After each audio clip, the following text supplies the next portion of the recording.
first rule in grip sport is you tell everyone about grip sport. You know, crushing, pinch grip, thick bar, wrists. If the best guy in the world can't lift 100 pounds on it, I don't give a shit about it. All right, everybody, welcome back to another episode of The Grip Show. So 2026 has picked up pretty good so far. Like I said, we're towards the end of March right now. Haven't hit too many recaps this year. There hasn't been a whole lot of competition coverage or competitions to cover, but I've definitely been catching up on interviews, which was something I kind of slacked on towards the end of last year. So recently we've had like Sal Sabatino on, Eve Gravel, Jason Madcow, Mikowski, and now with me I got Haley Gow. So welcome to the show, Haley. Hi, thanks for having me. Oh, no problem. And Haley, I had been on your show, Gift to Grab, a while back, and I only bring that up because I really want to make sure that I don't know, you guys get your credit for that show. Doing this gets, I don't want to say like it becomes a chore or anything, but for me, it's not like I'm going back and watching my own episodes other than like doing edits or making sure something's not messed up. So when other people are possibly listening to Grip Show, I'm not. So anytime I get somebody else like you and Will that are doing Gift to Grab, or like Poncho with Grip Sport Latino, Tom and Chris with the Grip Guys, or anything where there's another like show that's talking about the sport, I usually look forward to that more than I do my own stuff because I've already done the interview by the time it hits other people. So I like watching other people's stuff. Yeah, it's funny you say that because I think it's the same for me anyway. Like Will is the tech savvy one out of us. He's just like, okay, I'll do it, I'll edit it, I'll work it out and post it live. And I almost like I can't listen to myself talk. Like I'm never gonna re-watch or re-listen to it. And at first, when we first started getting going, it was like, do we listen ourselves just, for relevance, like to get our numbers up? And I'm like, no, I'm like, if people want to listen, they want to listen. Like I'm not gonna bother. But it's funny you say that because like your show, Poncho's show, the Gods of Grip guys, like you listen to those more, not only to get more ideas or like to find out more information, because me and Will, as far as the sport are concerned, like we're, small time, like we don't have the reach, we don't know as many people. So it's like we're learning and we're learning through you guys. So it's a communal effort. And I would agree, like you almost don't want to listen to yourself. Like you'll get it out there. It is your baby. It's something you're passionate about, but I don't want to hear myself talk for an hour like on my ride to work. No thanks. But I totally get it. And that's my thing. So yeah, I just want to always tell everybody, because it's also, I know sometimes there's politics within the sport, but at the end of the day, the sport is so small, there's almost no room for it. And I don't view any other show that does anything, or this is for future people. If any other show pops up or new shows come out, I think it's way better for the sport to have more opinions, more voices, more coverage, and give everybody more ideas, generate more discussion in general than it would be for anyone to act like they have a monopoly or own something. Nobody owns anything really in the sport or in this game. So to me, it's always cool to see new things pop up and more content get out there because, like we said, we want to see something, or I want to see something new. I'm a fan of the sport like anybody else. So if I'm the only person that's putting out videos for this month or something or whatever, it's like, I get kind of bored. So there's no tension. There's no issues with another show popping up. I don't care if there was 5 more that started this week. I would be entertained to see what happens or what they come up with, So that's my stance on that. And like I said, we're all small shows. We're all just people kind of enjoying the sport and trying to, do our part. So I just want to make sure that everybody supports the other shows I mentioned, supports your show, and hopefully keep supporting the Grip Show, and we can kind of, see how the sport evolves. So I won't go into too much other Gift to Grab stuff for now, unless you want to. Is there anything else you'd like to mention? Upcoming shows? What do you planned? Anything? We do. Like, Will got sick this week, and it's been crazy for work. And my daughter's birthday was yesterday, so it's just been like a ton of family stuff and parties and whatever for me. And then he came down with the flu, I believe, and just it couldn't line up. We wanted to do a recap episode of the Arnold, and obviously now it's been 2 weeks. So do we even bother? Like, would it still Hmm. be relevant? I think we're still gonna try at some point this week, and then we have we want to do one again with the West Coast arm lifters because Ebony was insane. And Helen couldn't make it. So, and Steve was there judging and helping out. And I just want to touch base with those guys again. And Steve volunteered to, chat with us and give us a rundown because he trains with both of them. And like that climbing background is just something that is intangible for this sport. And if you have it, you have a leg up already. And just kind of picking their brains. They're very like humble and they don't want to give away too much, but it's always interesting to talking to them because like they just train so much differently than I would approach Hmm. things. So I want to adopt more of that. I'm not going to become as big as I am. I'm not going to become a great climber out of nowhere, but I would like to, I'm in the same boat. yeah, I'm not looking forward to like climbing up anything right now. yeah.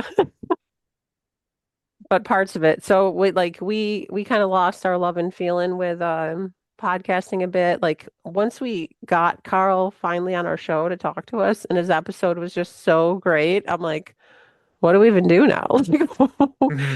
where do we go? Like I feel like he gave us so many kernels of wisdom and he's such a humble, nice guy and we just were like, how do we what do we even do after that? Like, do we go back to funnies? Do we find somebody else that's his caliber? And we just kind of took a break, like not for a reason of any kind, but just seeing each other again at the Arnold, we were like, all right, we got to get back into it, even just to talk to each other again. So, That sounds good. So I mean, yeah. So at least it's continuing. yes, We it got stuff to is. look forward And to.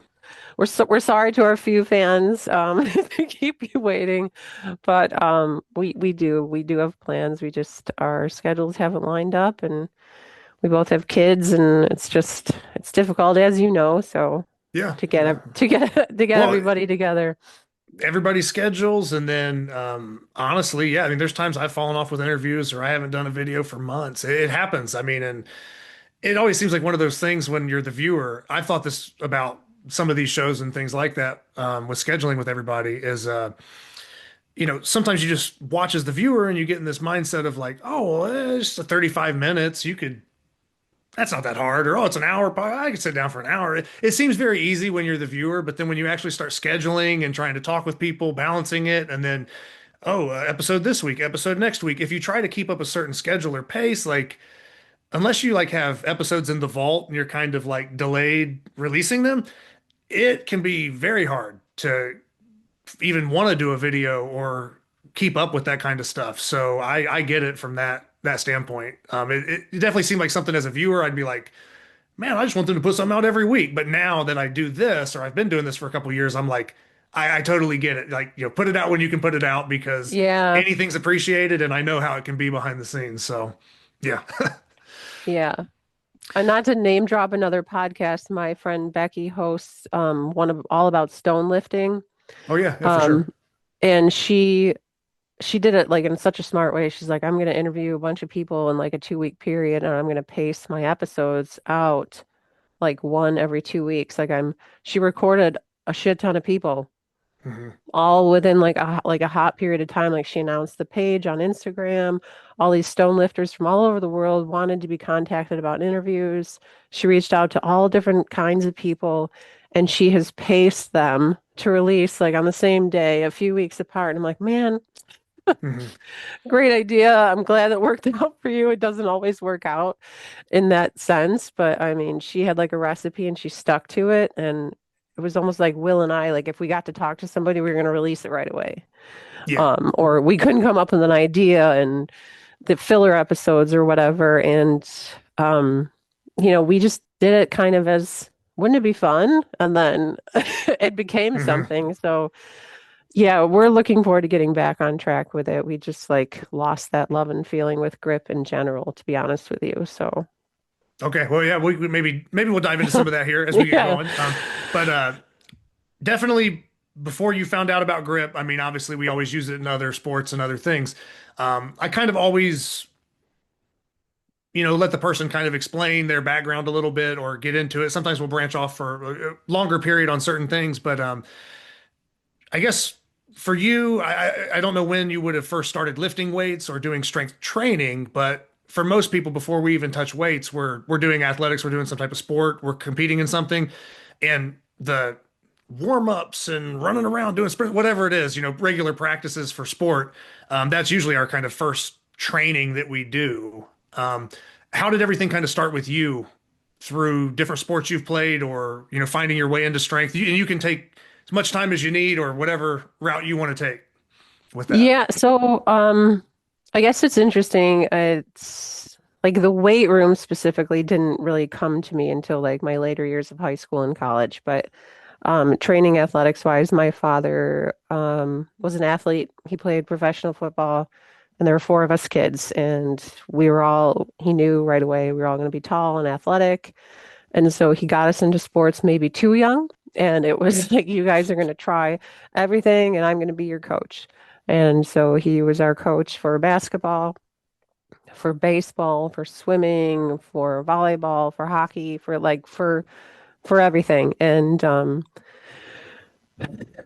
we kind of all burnt out, I guess. Like my siblings and I, like we burnt out. Like basketball was my thing. Like I went to like camps all over the country. I was training nonstop for basketball because they knew I was going to be at least 6 feet tall. And that was going to be, my meal ticket for university and otherwise. And I played so much that I ended up hating it by the time I was in high school. I was just like, I'm sick of it.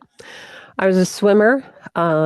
I swam competitively, and then my older sister played volleyball to kind of like rebel against my dad and his his Okay. plans for us. And I'm like, damn, that looks so much fun. I wonder if I'd be any good at it. So my freshman year of high school, I tried out for the team and I made the team, and I was tall and athletic enough. I picked it up easily, and I started going to camps and clinics to get better because I actually really enjoyed playing it and I didn't hate it. So volleyball became my own focus. And then I got on the Junior Olympic national team, and I was recruited to play volleyball in college, and I played in college and I had the time of my life. And I didn't start like weight training until college.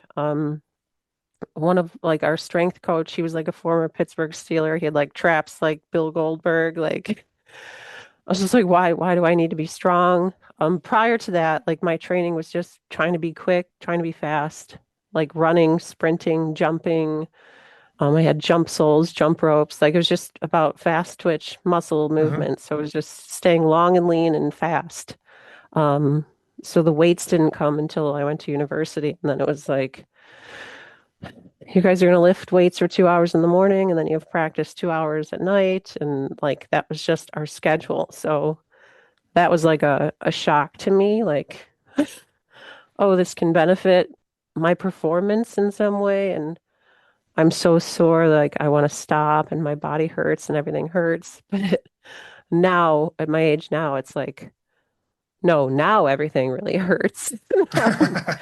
Um, I didn't know what I was thinking back then when you have all the energy and the ability to heal and bounce back much faster. But that's really when I got into it, and I had strong legs, and squat and deadlifting were fun for me. And after college, I kept playing volleyball, but it was the same kind of quick movements. It wasn't really too heavy.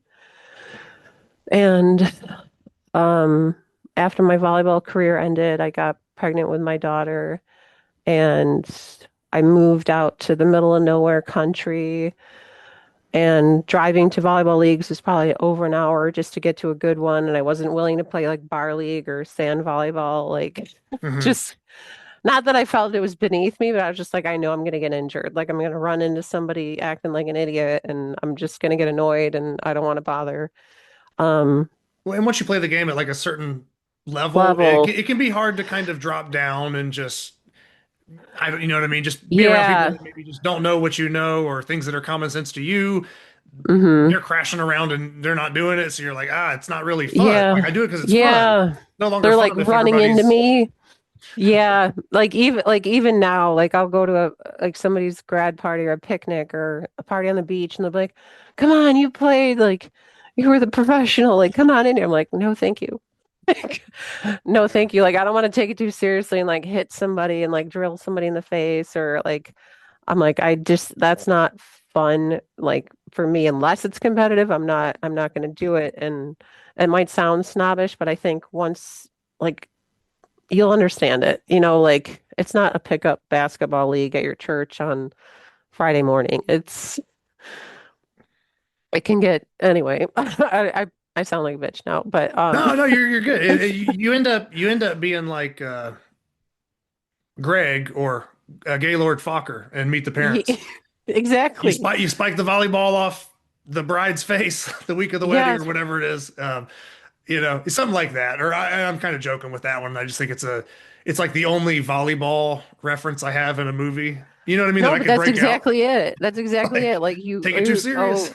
you see a perfect set and you're like, I could just crank this bad boy and like I'm just gonna go and then you end up drilling somebody in the face. And I have done that. Like I've done that at a bar league. My friend asked me to do and she's like, come on, it'll be fun. And I tried and I took it way too seriously and I was just like, I can't, this is not fun now. Um, but after that, living out in the country, um, there was nothing around me. Like my closest gym was still 20 minutes away. Um, so I started building up, my own garage gym and equipment in the basement and started training, trying to just get like strong again. And, it wasn't like a goal, like, oh, to get skinny, to get fit. It was just like, I just want to start training regularly. And then that summer, I went to a Celtic festival and I saw people on a field in kilts, like throwing trees. And I was like, what the hell is this sport? Like, this looks fake. Like, like this is silly. And I walked up to a girl and I was just like, hey, like, what is this? Oh, it's the Highland Games. How do I try it? You can't just try it. Like, are you a thrower? And I'm like, no, no throwing background at all. Like, well, did you do track? I'm like, yeah, I ran. I did hurdles. I did long jump. I'm like, I have no throwing background at all. She's like, well, you probably wouldn't like it, but buy yourself a kilt, show up we're doing a clinic a month from now. I'm like, okay. So I took down the information. I found this like random hawk nature preserve where this clinic was happening, and I just showed up, and it was literally a practice, but I showed up in my kilt in football cleats because that was the only like outdoorsy grass shoes I had. So everyone's like laughing at me, like you don't need the kilt for practice. Like what kind Oh, of okay. like what Yeah. kind of shoes are those? Sneakers would have been fine. Like, Yeah, no, see, I wasn't um, even sure because in my head I'm just like, oh, maybe I'm picturing everybody else in the same thing. Just yeah, off the way you're no, saying it, then like, yeah, you're the only one showing up like decked out game day. yeah, yeah, yeah. So I was like, well, that's strike one. And then a lot of people were like, they didn't think I would show up. Because of how I look or my background or whatever you want to call it. But it was very much like, oh, we didn't think you were serious. I'm like, no, I'm here. Like, I want to try something new. I got nothing going on where I live. And if I have to travel, I need something to train for. Like, I think being involved in sport and athletics your whole life and then stopping, you're just looking for something to kind of fill that void again. So that was that for me. Like, I just wanted to get strong and try something new. And I was willing to be terrible at it and suck for a while. And I was bad. And the only event I was decent at was like the stone throw, like the standing stone throw, Hmm. because I have long arms and I was strong enough. But like everything else, awful. I couldn't even pick up the caber, which is the tree my first year. Hmm. Like I couldn't get a hold of it. I didn't understand why it was an event. It was so stupid, and now it's my favorite thing. And that's that's what I do. That's why I keep doing it because it's my favorite event.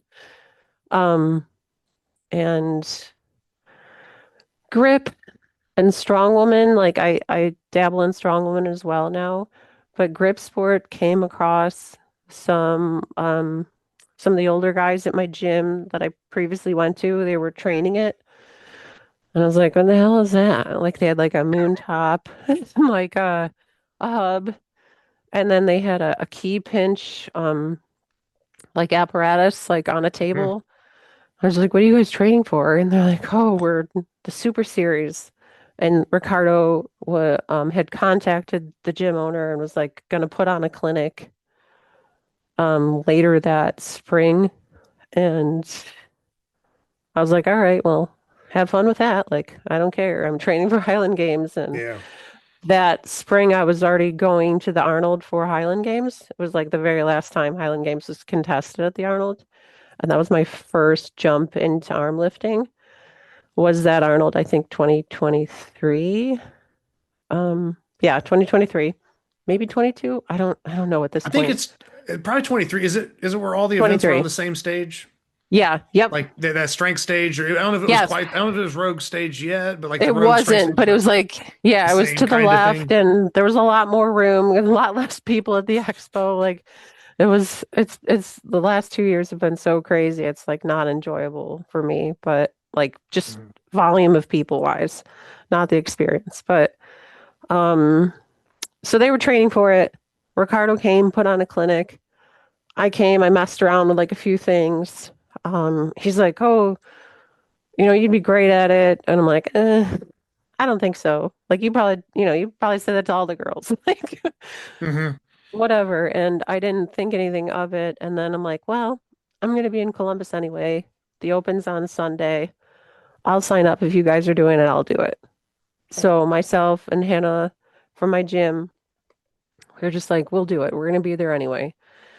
And so we did it and we ended up having a great time and we both did well and we met some great people and like that was our introduction. So it was like, okay, now that energy's in you. And like I had no idea how I stacked against people like Sarah or Tammy or Mhm. Jen or any of the other women that were there that weekend competing the days prior because that like we did the open. So, oh, Mhm. we did the best out of the crop of girls that were here. So you get that confidence. And then you leave and then you're like, let me look. Oh wow, they're so much better than me. Like I didn't really It, do that great. So it can it be puts tough it in too because perspective. yeah, I was gonna say it's tough for people that are also like at a high level in a previous sport. At least it's been my experience is you start looking at some of those lists and it's very similar to like anything else you do. You're not looking to see like, oh, well, like what's the top 10 look like? You just go, you shoot to the top with every single thing. So basically you compare this new thing that you found Yeah. to the best anyone's ever done in it. And then you start kind Mhm. of like, I suck, you know? And Yeah. it's like it could be true, but then it also probably isn't because it's a little extreme. But I think a lot of competitive athletes have that in them. We're just looking to the Yeah. top. What's the record? Like I don't care who's in third place. You're kind of just like always looking at the top. And it Yeah. it can kind of be tough to kind of scale a new lifter to, well, the best everyone's ever done at every lift. Like, but as Yeah. you get into it, you probably realize that like, oh, I can hang, you know what I mean? And I'm right here with this or that. So, um, but it is Yeah. funny getting And into something new. yeah, certain things, you're like, okay, I know I can improve on this. Like I know I can if I just put in work, here's what's feasible. But like genetically speaking, like a lot of people have different strengths at different lifts and different things. And some people are units like with every event, they're all around good. Mhm. And so I have this problem in my entire life, like in sports. I've always done that. I've always compared myself to who's at the top, who's better. How do I get there? And I've gotten better at it. Like, no, how do I improve Haley? Like, Mhm.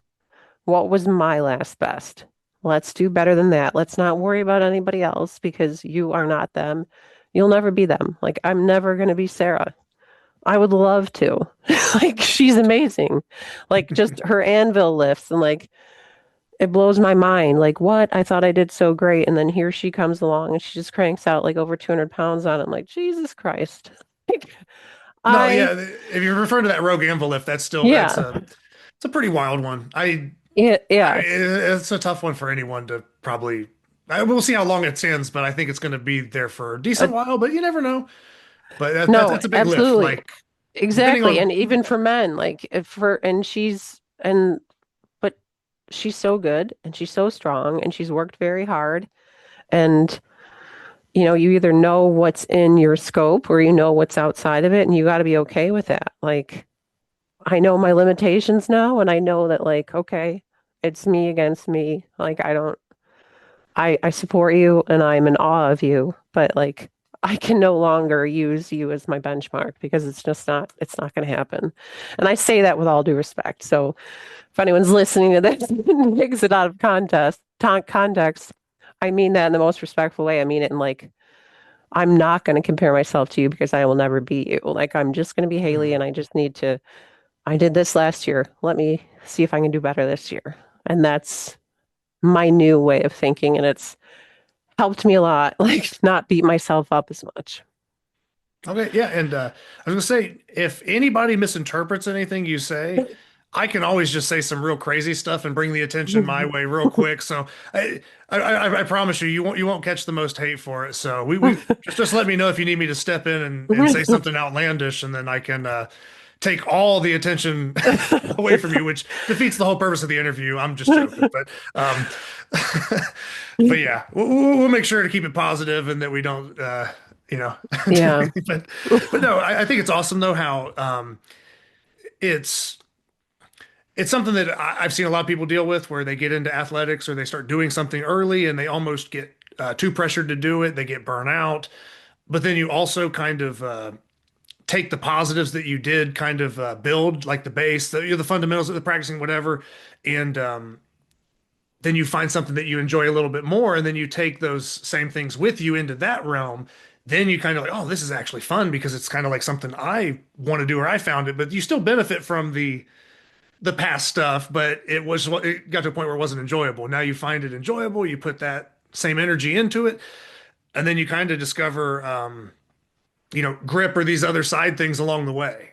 And Yeah. I thought I was like sort of boxed into one style of lifting for the rest of my life, and even thinking like, man, I might not even pass some of my old PRs. And then I found out about like grip strength, and this whole other door opened, and then here we are, you know what I mean? And I don't know if that's kind of how it was for you, but yeah, there was like so many things along the way where you've competed your whole life and you kind of get, I don't want to say stagnant, but you're kind of like, oh, I'll probably just be kind of training like this forever. And then Yeah. bam, one day something pops up and you're like, whoa, whole new goals, whole other thing. And then it keeps it exciting. So I think a lot of athletes can relate, especially if they've, you know, started at a young age and competed at Yeah. high levels across everything. It's gets old some days, and yeah, you kind of want something Yeah. fresh to just clean slate Yeah. and start over. Exactly.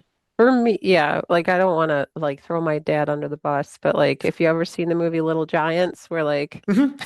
the kid's like Spike had his dad and he's like, oh, I take him out back and he has to carry the fridge back and forth and I massage his muscles with evaporated milk and like he's yelling at them in practice like, come on, Spike, go baby, go. Like that was my dad. Like I I had to make a recruiting video like my junior of high school, and I just wanted to make like a 10-minute video to like send it to like, the big schools on the West Coast that had never seen me play.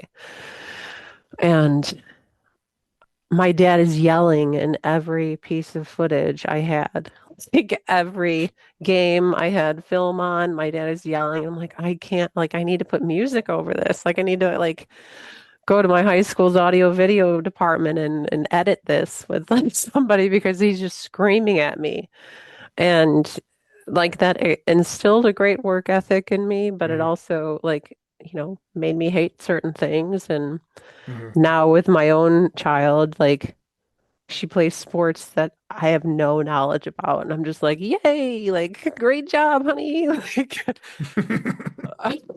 I'm never like, I know not to do that because it would push her away. And as much as I want her to play the sports I did, so I have reason to talk to her, I'm just like, I know what the opposite side of that looks like. So I'm Hmm. just gonna let you do your thing. Um, but yeah, I think, you got to keep it fresh too. You have kids, you get older. Um, a lot of women my age, they just train to stay in shape, like cardio, Pilates, lifting weights to tone. Um, Hmm. and that's the misconception, especially on platforms like TikTok and Instagram. You see people's heavily edited, filtered bodies, um, posed angles, and you have this constant stream of comparison. And it's so negative for everybody, and like not just for your performance, but for how people look. So if you have something else to tie to your training, like a goal in mind, like I'm going to do my first powerlifting meet in March. Okay, then I'm going to hire a coach, I'm going to join a gym, and I'm going to commit to it. Then it's fun to train again. It's fun to go through that process. And I think and I'm speaking for women because I'm a woman, but like even every athlete, if you find something like that to train for, you'll stay motivated. You'll enjoy the process. Like even with grip, you assign a goal for yourself. Like I'm gonna lift an inch dumbbell by the end of the year. You're gonna take the steps to do it, and it's gonna make training fun for you. I definitely get it. You got some on the calendar, it gives you a reason to train, and then also, I don't know, also reflect when it's done because then you kind of get to reveal like, okay, maybe I'm a little bit weaker here than I thought, or hey, this didn't go well. But it also just gives you stuff for the future. So it's kind of a never ending, as long as you stick with it, it's kind of a constant feedback loop that you can keep improving upon. And I think that's what Right. also makes it addicting for everybody or most people in the sport. Yeah. And oh, I could have done this differently, or I wasn't feeling this on this day. And um, either maybe this isn't for me, but I do like this aspect of it. Hmm. So I maybe powerlifting's for me, maybe jujitsu's for me. Like, you can decide. And I think like once you're in the game, you can branch out and try other things because in sports too, you meet a lot of people and strength sports, like there's these connections that are built into the internet now. Like we're all friends without ever really seeing each other but a few Hmm. times a year. And we didn't have that 20 years ago, No, you it's know. like a way smaller pond of just like, somebody down the road has a gym. That's where you Yeah, go. exactly. So, and with that, it's like there's so many benefits, but there's also like a lot of drawbacks because with the opportunity to connect to so many people, you're also seeing what everyone's doing and, getting into that comparison loop. If you get stuck in it. And I have found myself getting stuck in it. So it's like, oh, I'm just going to turn it off for the day. I'm not going to log in. I'm not going to look at it because I'll just end up feeling bad about myself. But anyway, I'm rambling on that topic. No, oh, it's So all good. Um, so just to get back to that Arnold Open, yeah, that you're talking about there, you won the Open, I'm pretty sure in that, yeah, and then from there, it's kind of like, okay, hey, now compete with the pro divisions and everything like that. So you're mentioning, checking these lists, kind of seeing where you're at. You're realizing, okay, I got some work to do. Um, but you've also I'm trying to think of which years you've missed. I've covered a lot of the competitions probably, but yeah.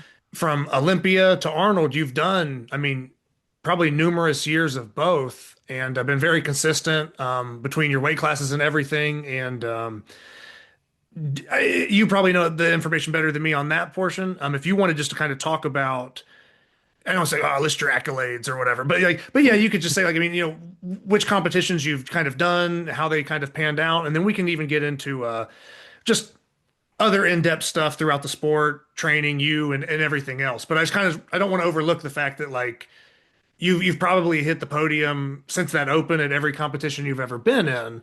So I just don't want people to think like, oh, well, she did that one open and then like, oh, you've probably like won everything outside of that almost. You know what I mean? It's No, been yeah, there's a lot of no. stuff there. So 2024, I shat the bed at the Arnold. Um, Mhm. I in my personal life, I was kind of going through hell at the time, and it was something like mentally I couldn't turn off. And I got to the Arnold and everything fell off. And I was under 80 kilograms at the time. And I didn't feel strong. I didn't feel strong like physically or mentally. And it was just like, you already paid the money. Like, you already paid for your hotel room. All your friends are going to be here. Just go. I probably should not have gone, to be Hmm. honest with you. Like, there was so much going on. There was no real reason for me to be there at all. Um, my daughter was in an age where, she was running around getting into trouble, and I'm like, oh, gotta grab her and bring her back. And, I think like it's easier for me when like, not to sound selfish or like a bad mom, but like if I am competing like alone and I don't also have Hmm. to mom at the same time, like I Oh can yeah. zone in. I can just be myself. I can just be Haley that day. Like I don't also have to wear another hat and make sure she's entertained and has food or, because it's boring, you're watching arm lifting all day. Like it's not fun. It's not fun to watch. Same as powerlifting's not fun to watch. Like it's just not. It's not for kids anyway. Like if you're in it, you're Yeah. having a great time because you're with your friends. But um, so I shat the bed. I think I came in fourth. I think I came in fourth. And I had high expectations for myself. And I wasn't at that one in person. I'm just remembering 2024 Arnold. That's the only one I don't think I was at since 2022. So I Yeah. I definitely covered it, and I Yeah. probably saw the results at one point in time. But for some reason, I think because I wasn't there, maybe it doesn't stand out in my Yeah. mind. Like I I blew it on Axel. I blew it on Saxon. I think I did okay in the medley, but like at that point it was irrelevant. Like it was just Hmm. like you didn't even do what you did in practice. And that's what hurt so bad. It's like I couldn't even do like what I could easily do in practice. Like that's when you don't at least do what you know you're capable of. I think that's what stings the most. And when you're like that expo environment and you're walking out on stage and some people get nervous, like I don't. I've played sports in front of thousands of people. Like Hmm. it doesn't that part didn't bother me. It was like all up here. And my hat's off to the women that kicked my ass that day. But then after that, I was like, that's not going to happen again. Like, Hmm. how do I prevent that from happening? I'm going to make sure. And I did, and I trained really hard, and then I came back to the Olympia that fall and I won. I was like, okay, there we are. Like Yeah. you can still do it. You know you're still capable. Um, and with grip sport and arm lifting, it's so mental, and people have talked about it to you before, like, your CNS, and Oh yeah. For it's sure. it's fried, and you can't power through it, Yeah. It's like not like yeah. I don't know. Yeah, yeah, I totally get what you mean with that one. I'm trying to think of another like sports example, but yeah, there's just certain things you can't just will your way through. It's like yeah, it's kind of how it's going to be for that day, and like you don't have a time machine just to let me fast forward a week when I'm recovered or whatever. So, yeah, uh, you can't, and like I can't go because at this year's Arnold, like somebody was talking to me and they're like, "Oh, what are you worried about? You won." And I was like, "I'm worried because I didn't do as well as I planned on doing and what I mhm. was on pace to do."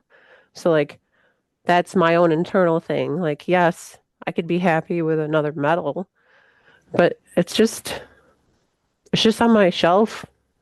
Like that doesn't mean as much as the goals in my mind that I had for myself. You know what I mean? Like Mhm.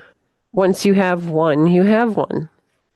Um, and those titles are meant to change hands and records are meant to be broken and there's going to be new blood every year and you got to keep either improving or decide I'm out. Like I've done enough and be okay with that. And I I did say that like I don't know if I'm going to do it again, but not doing what you want to do and not like hitting that goal, it just makes you like, I got to come back. I got to try one more time. Yeah, no, you got unfinished business, and Yeah, or and like honestly, with the sport being the way it is, with like everybody talking about like, oh, it's not as hard on your body as other, other competitions and, powerlifting or strongman. And there's a million other sports, right? I mean, hell, even people like blowing ACLs when they're cheerleading. You know what I mean? Like you're probably Yeah. getting more injuries than everything else. Like grip's pretty low. Um, so you can do it for so long that like even if you took the next 5 years off, you could come back in 6 years and do something. You know what I mean? So like there's always, I don't say always, but for most people, especially if your lifestyle involves training, a little bit of Yeah. time off doesn't kill you either. You know what I mean? Yeah. Either way. So I think that's something that's always kind of nice to know or keep in your back pocket should you need a break or okay, like it's not like, oh man, if I don't hit it this year, like that window, that door closes. It's like No, you can come there's back. opportunity. Um, And this, especially with like the case with arm lifting, like it's been the same events the last 3 years. So like, that's true. Yeah. okay, if I can keep incorporating those movements into my regular training every once in a while, and muscle memory, and I'm training grip in other ways, like now I rarely use straps when I deadlift just because now I'm like, oh, well, this will train my grip, this will train the tendons in my arms to withstand it. So I try not to. And certain things like that. I'll take my daughter climbing, to our climbing gym. It's nothing like, Tammy or Hannah, like You on know, angles, I was gonna like say, yeah, you start mentioning climbing to some of the people that might be tuning in here, and it's like you playing the bar league volleyball. yeah, They're like, oh, she's talking climbing. And then yeah, you're like, no, I'm yeah, not. I Yeah. don't even know what it's called. Like No, I'm on the wall. I'm I'm strapped in. Yeah. So, Yeah, that's funny. yeah. Don't worry about me. I rent my shoes. Yeah. I'm not on your level and never will be, but I respect it immensely. And because I've just seen how hard it is for me to do easy walls that they would Mhm. fly up. And everybody has their different strengths and weaknesses, and it is something where you can take time off.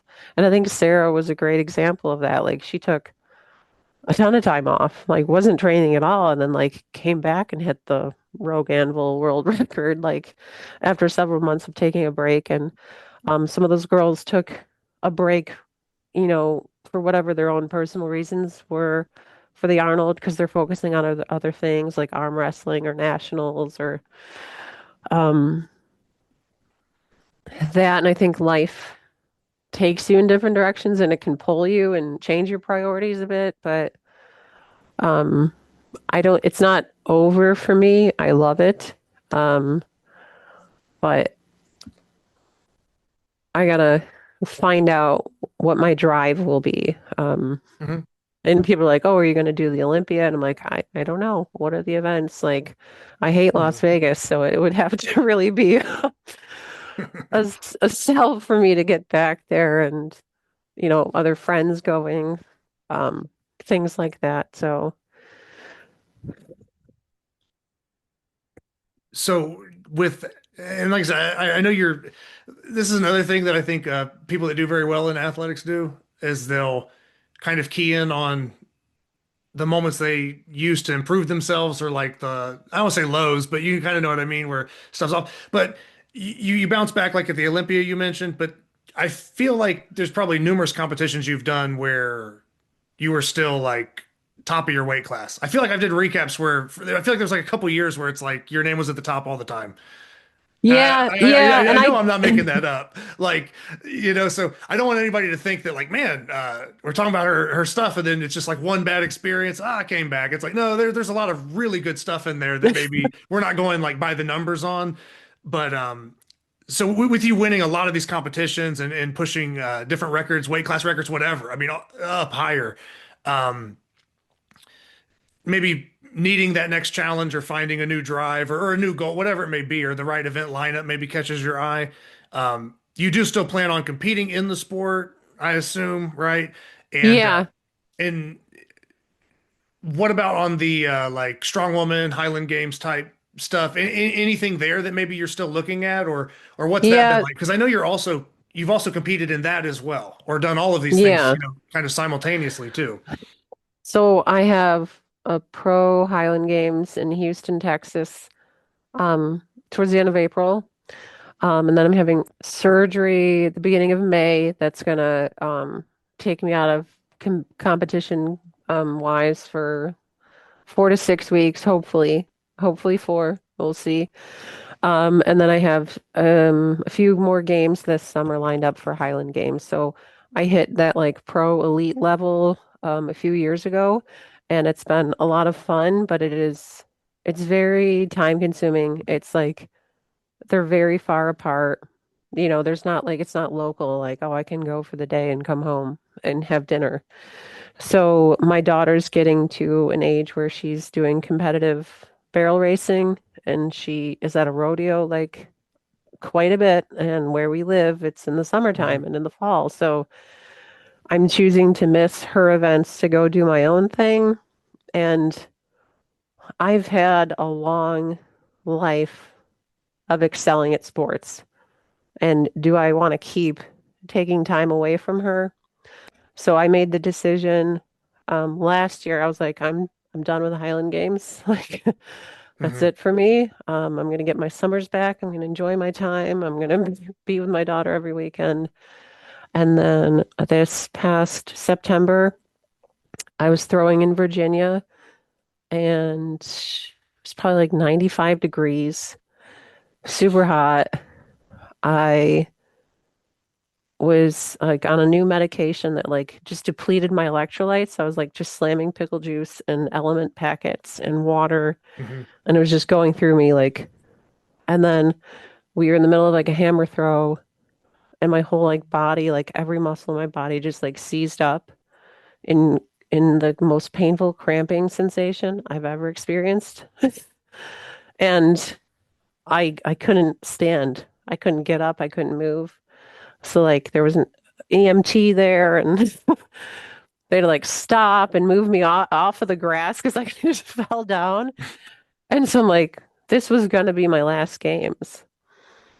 And like I went the next day, I was at the hospital, and they're taking my blood, and like I had rhabdomyolysis, or rhabdo for Hmm. short, and Yeah. this is pretty serious. No, yeah, And for I sure. yeah, and I didn't know. And um but it was also like an embarrassing moment, like, ugh, I had to be rolled off the field, and I don't want that to be my last time. So I was like, I'll do a few more in 2026, and then I'm gonna, hang it up as far as Highland Games are concerned. But with strong women, with powerlifting, with grip, there are a lot more local meets, and I can do that stuff in my garage. Like I don't, Yeah. I'm not gonna stop. It's much easier. It's not, oh, I need to go to Texas this weekend. So that means I need to take off Friday and Monday from work, and I need to catch this flight and get an Uber here and get a hotel here and like, get the whole nine. Even if you're paid for it, it's still not enough to, Yeah. cover the the time. So we are paid for it, but it's not for everything. No one's making money off being a pro Highland Games athlete. So it's a lot of fun, and I love the people, but it's just not sustainable for me personally, or not something I want to keep doing. It's more important for me to be there for her in these years when um, she's actively competing. So that'll be my priority. So if anyone is listening to this episode that throws with me, I'm sorry to say that this will be my last summer. So sorry. Sorry to Okay. announce it here, but Yeah, I didn't know. We'll see how many people tuned in. Not just yeah. from like Grip Community, but I'm saying like outside like the Highland Games. Yeah. I don't know how many of them really follow Grip or follow Yeah. stuff, but yeah, but if it's your stuff, then that might also like, you know, They might, bring some if you outside might people in. listen because of it, but we'll see. Um, so with that, looking forward to maybe like you said, just stuff that doesn't require the same like scheduling, travel, and everything there. Um, Mentioning grip, I'm just going to pop one question in. I probably have a few that I could get to, but Okay.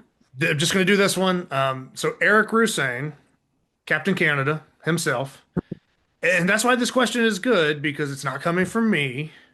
I'm not pressuring anybody to do anything. From Eric Roussane, a very neutral party and model ambassador of the sport.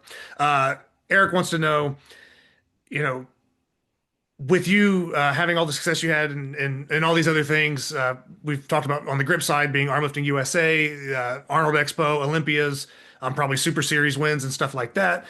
Um, you haven't done any grip sport international competition. So Eric said, you know, just to ask, when are you going to do a GSI competition? And just wants to let you know that you're missing out on the fun. So, you know, is I that in the absolutely works am. possibly or? Yeah, yes, absolutely. So, Alex is probably like the closest to me in Sleepy Hollow. Well, maybe not. I don't know. Maybe some of you guys in Ohio might actually be closer than he is. But with the GSI wise, it hasn't worked out just with either a Highland Games, like something Yeah. oh, it's June 13th. I'm like, oh, I have a games that weekend in Massachusetts. I'm like, bummer, I can't do both, and Yeah. they're giving me money to come, so I'm going to pick that one. And Mhm. so scheduling wise, it has not worked out, but now with my decision to leave that sport and to focus more on strength and grip, it's definitely going to be a priority of mine. So I would say this fall for sure. Next year, absolutely. Um, my best friend's future husband, he's like a fabricator, and he just made us a bunch of grip tools out of scrap metal. Like he went on Andrew's website, Nemesis Grip. He was checking out um, like Arm Assassin, Gods of Grip, all their stuff. And he was just like, I could probably make that. I could probably make that. He was just messing around, and he brought in like a whole bag of grip tools for us at the gym the other day, and we're just like having a great time. He's like, so is this to lockout? I'm like, no, with grip sport, like it's to a knock bar, and like you don't even have to go all the way. Like, so look how much we could actually do. And um, so it became like exciting. Like, are you kidding me? I'm like, no. And you can even like stand on something if you're too short, like not in my case, but um, I'm like, it's a lot easier. He's like, that would be a lot easier. And we just all got excited about the possibilities of doing it. So King Kong is something I've always wanted to do. And it's just never like I have no one's doing it around me. And Have you considered I hosting with that being I have multi-venue? I'm just curious. Yeah, like I said, I got to no, ask. I have, but then like um not to throw anything under the bus or cause any bad blood, but like myself and a few of the women from my old gym, we left that gym because of Mhm. um some drama there. But those guys, they were doing that. Like they were gonna host a King Kong. They were gonna do a super series. They were and I'm like Yeah. like no, we can't. Like like we can't crawl back. We can't go back was like a principle thing for us. Like we're not going to do it because they are doing it. But now it's been a Mhm. few years, and we've all grown up and moved past it. Like at least I hope so. On my end, I have, and I will if I can get a few more people interested. You know what I mean? Like I didn't want to Yeah. just do it and have two of us. Like all that, buying the implements, and Yeah. That makes I didn't sense. want to invest in it. It was just going to be a few people. So it's like more like, okay, when I do it at my gym and people are curious and they're asking questions, I'm like, come on, try it. It's so much fun. And they're like, not really. Like, um, it's just hard for me to sell it, but I think I could. Um, maybe just recruit people from my local climbing gym, honestly. They Yeah. might, and they might be the next new superstars in this sport. So, um, I'd love to. It's not for a lack of not wanting to. It's just like the opportunities or the schedules haven't lined up. And I know Eric does a great job running that, and everybody's so excited when they get their gorillas in the mail and their medals. And it's always been something like that FOMO feeling like, I am missing out. And I am missing the fun, Eric. You're spot on. And I plan on remedying that this year. Um, I hope I have a lot more time to do so. So Yeah. Well, and as the venues get announced and everything too, you never know, something might pop up. that's closer. Something that's closer or, something that could coordinate. But yeah, I had to ask.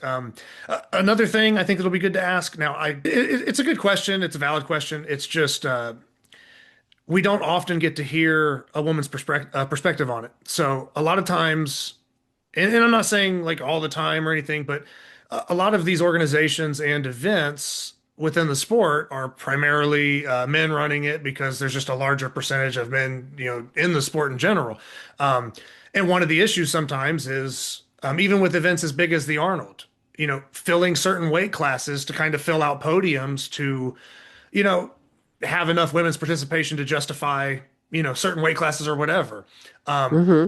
so the question basically is just, what do you feel like would be some of the ways, and this could just be, I don't know, people could make it as specific as they want, whether it's, um, you know, what's the way to get more women in the sport? That's, pretty surface level, but you could just say, well, it's the same thing as it is to get anybody in the sport. Why does it need to be different? And then somebody else could say, well, okay, but this also didn't work for this. And so I think there's both sides of it could be interesting, but yeah, just in general, one, getting people I, into the sport, but from your perspective, being a woman in the sport and lifting with all the ladies and everything else, is there anything that you think, the the promoters could do better? Do you think there's anything that maybe the women could do for themselves to sort of boost it up, and not wait on, certain people to maybe do that for them? Or, you know what I mean? I'm trying to be careful with the wording because I don't want anybody to misinterpret what I'm saying, but it's really about yeah. just, getting more women's involvement in the sport. And is there any suggestions you have along that, being one of the women's lifters that's, been kind of doing it at the higher level the last few years? Yeah, so this has been like an internal like battle for me, the last few years with arm lifting and grip is that we had a large number of women show up to the Arnold last year. And then this year, like I think it was like a 40% drop off. I'm probably wrong in that number. I'm guessing based on like what I saw. Yeah. And it was just like I wonder what the reason is. Like, is it because it's the same event? Is it because there's no prize money? Is it because of the cost? Is it because, oh, I've already done that before. Why do it again? Like I've already gotten Mhm. that. I don't need to, um, return on investment. Like people want to make sure it's worth it for them. So if your friend's not going, and this isn't an incentive, and there's no reduction in cost, and there's no incentive here, and there's no kind of sense of community anymore. If your crew isn't going, women are much more like that, right? Like there's that comfortability with your friends. Not to say that women are inherently clicky, but like you have a comfort. Like if my friend is going, I will have that comfort with me.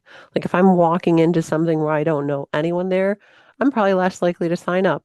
Mhm. And as a general rule, for women, that is the case. And Mhm. that's not sexist. That's not it just is that way. Men are more like, I'm willing to make a fool out of myself and meet people as I go. Women are like, Yeah. well, who's going to be there? Well, what's going on, or what do I wear? And like, it's just who we are. Unfortunately, that is what it is. That's just me being honest, and I've been around it long enough to know that's a fact. Mhm. And but and one way to do it is to get more women involved with the decision making. Okay. It's not welcoming. Um, it's very there's not like a board of directors for arm lifting, and I don't know if there is for GSI. I know that there's a few Not men at really. the top of it, and Yeah. they do it, and they do a great job. But there's no women either, right? There's no women speaking for the women. And I tried to initially, this is a few years ago, I made like an Instagram account where I was just like, my whole goal is just going to be to highlight grip girls. Hmm. And that was going to be the whole thing. And it's going to be super positive.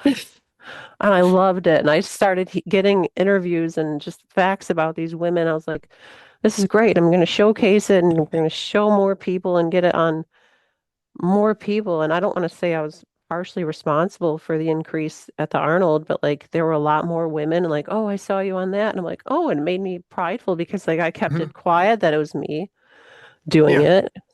Because I didn't want it to be like, oh, Haley's doing it. I wanted it to be like, no, this is just for all of us and to promote it and to help out. And I donated some like prize money to Will's contest and um like a few of our local ones, but like it didn't like I wasn't making money off an Instagram account. So it's just like, oh, just doing it because I wanted to. Hmm. And then it turned negative. I was just getting a lot of DMs and other drama happened. I'm tired of it. And I just like put a story up. Does anyone want to take over this or help me with this? Because like Yeah. I'm out. Like I don't want to bother. It's just too much trouble. It's more trouble than it's The, worth. the social media stuff can get wild. Like, I mean, Yeah. we've both been on similar ends of it and different reasons, different things, different times. But it Yeah. generally, I don't think anybody is. I'm more speaking for myself and kind of the situation you're bringing up, but like, I don't think anybody sets out being like, oh man, I'm going to have this page and I'm going to get into it with people. Like, that would be Yeah. like an insane person. So most people generally, it's like, hey, I'm going to highlight people, give people credit, do stuff very similar to like, that's the purpose of this show. It's why we're talking Yeah. now. I want to, get people recognized and put them on the map and sort of just, hey, here's this info, here's their achievements, here's what they do, or hey, let's just hear about people in the community. And, even so, with that being the intent from the beginning, there's little stuff in between, and who knows what. It just the internet gets wild, and Yeah. it can make it tough sometimes because there's certain, like I said, I don't want to go on a tangent too much about it, but like there's just certain things on the internet that are going to get more viewership. It's going to get more support, and it might not be the right message. And Yeah. it's tough for the person running the accounts. It's tough for the person that's you know, within the same sport, it can be tricky, so it Yeah. does cause some other issues maybe behind the scenes or even publicly. So And I guess when that's I all I'm saying. Yeah, if that makes sense. But yeah. yeah, and when I first started arm lifting, like I remember going to the website and like I saw like Anna Wilkins was like the head of the women's division. Yeah. So, I so I remember was that being like, like an announcement at the time. I remember yeah. that. So I was like, I'm gonna I'm gonna message her. I'm gonna befriend her. I'm gonna talk to her. I'm gonna pick her ear, bend her ear, whatever that phrase is. And and then you get to talking to her, and she's she's supportive of Ricardo and arm lifting, and she's helping out wherever she can, but she's not a part of the decision making really. Hmm. So it's like, oh, you're naming her this position, but she didn't really have any say in how things went or the women's side. And so like that's her title and Chad was working for him and you get encouraged because oh these are your people you like and respect and oh they have a say in how things are ran and how things are going, but that wasn't always the case. And now neither of them are involved anymore. Um, and from my understanding, it is just Ricardo, and it's kind of his one man show. And he has a lot of support, and like a lot of people love him, and they'll drop anything to come and help him, to judge, to plate load, to keep score, Hmm. whatever it is. But if it's just you running the whole thing, you can't really make it better because it's your own thing. With any type of sport or governing body, you need other opinions to make it grow, to make it better. Um, and even with grip sport, they could use women saying, "Hey, we should try this," or "Hey, we should encourage this." To get more women to participate, they gotta feel more welcomed than the men do, and that's just nature. That has nothing to do with women's drive for success or women's wanting the same opportunity in grip. It's just we need to feel that. Like we need to feel that we are valued in the same way to keep coming. And there have been occasions where you don't always feel that. You feel like, oh, we're an afterthought, or we're lumped all together, or um, we fought for a seat at the table and now we have it, but we're still not given the same respect.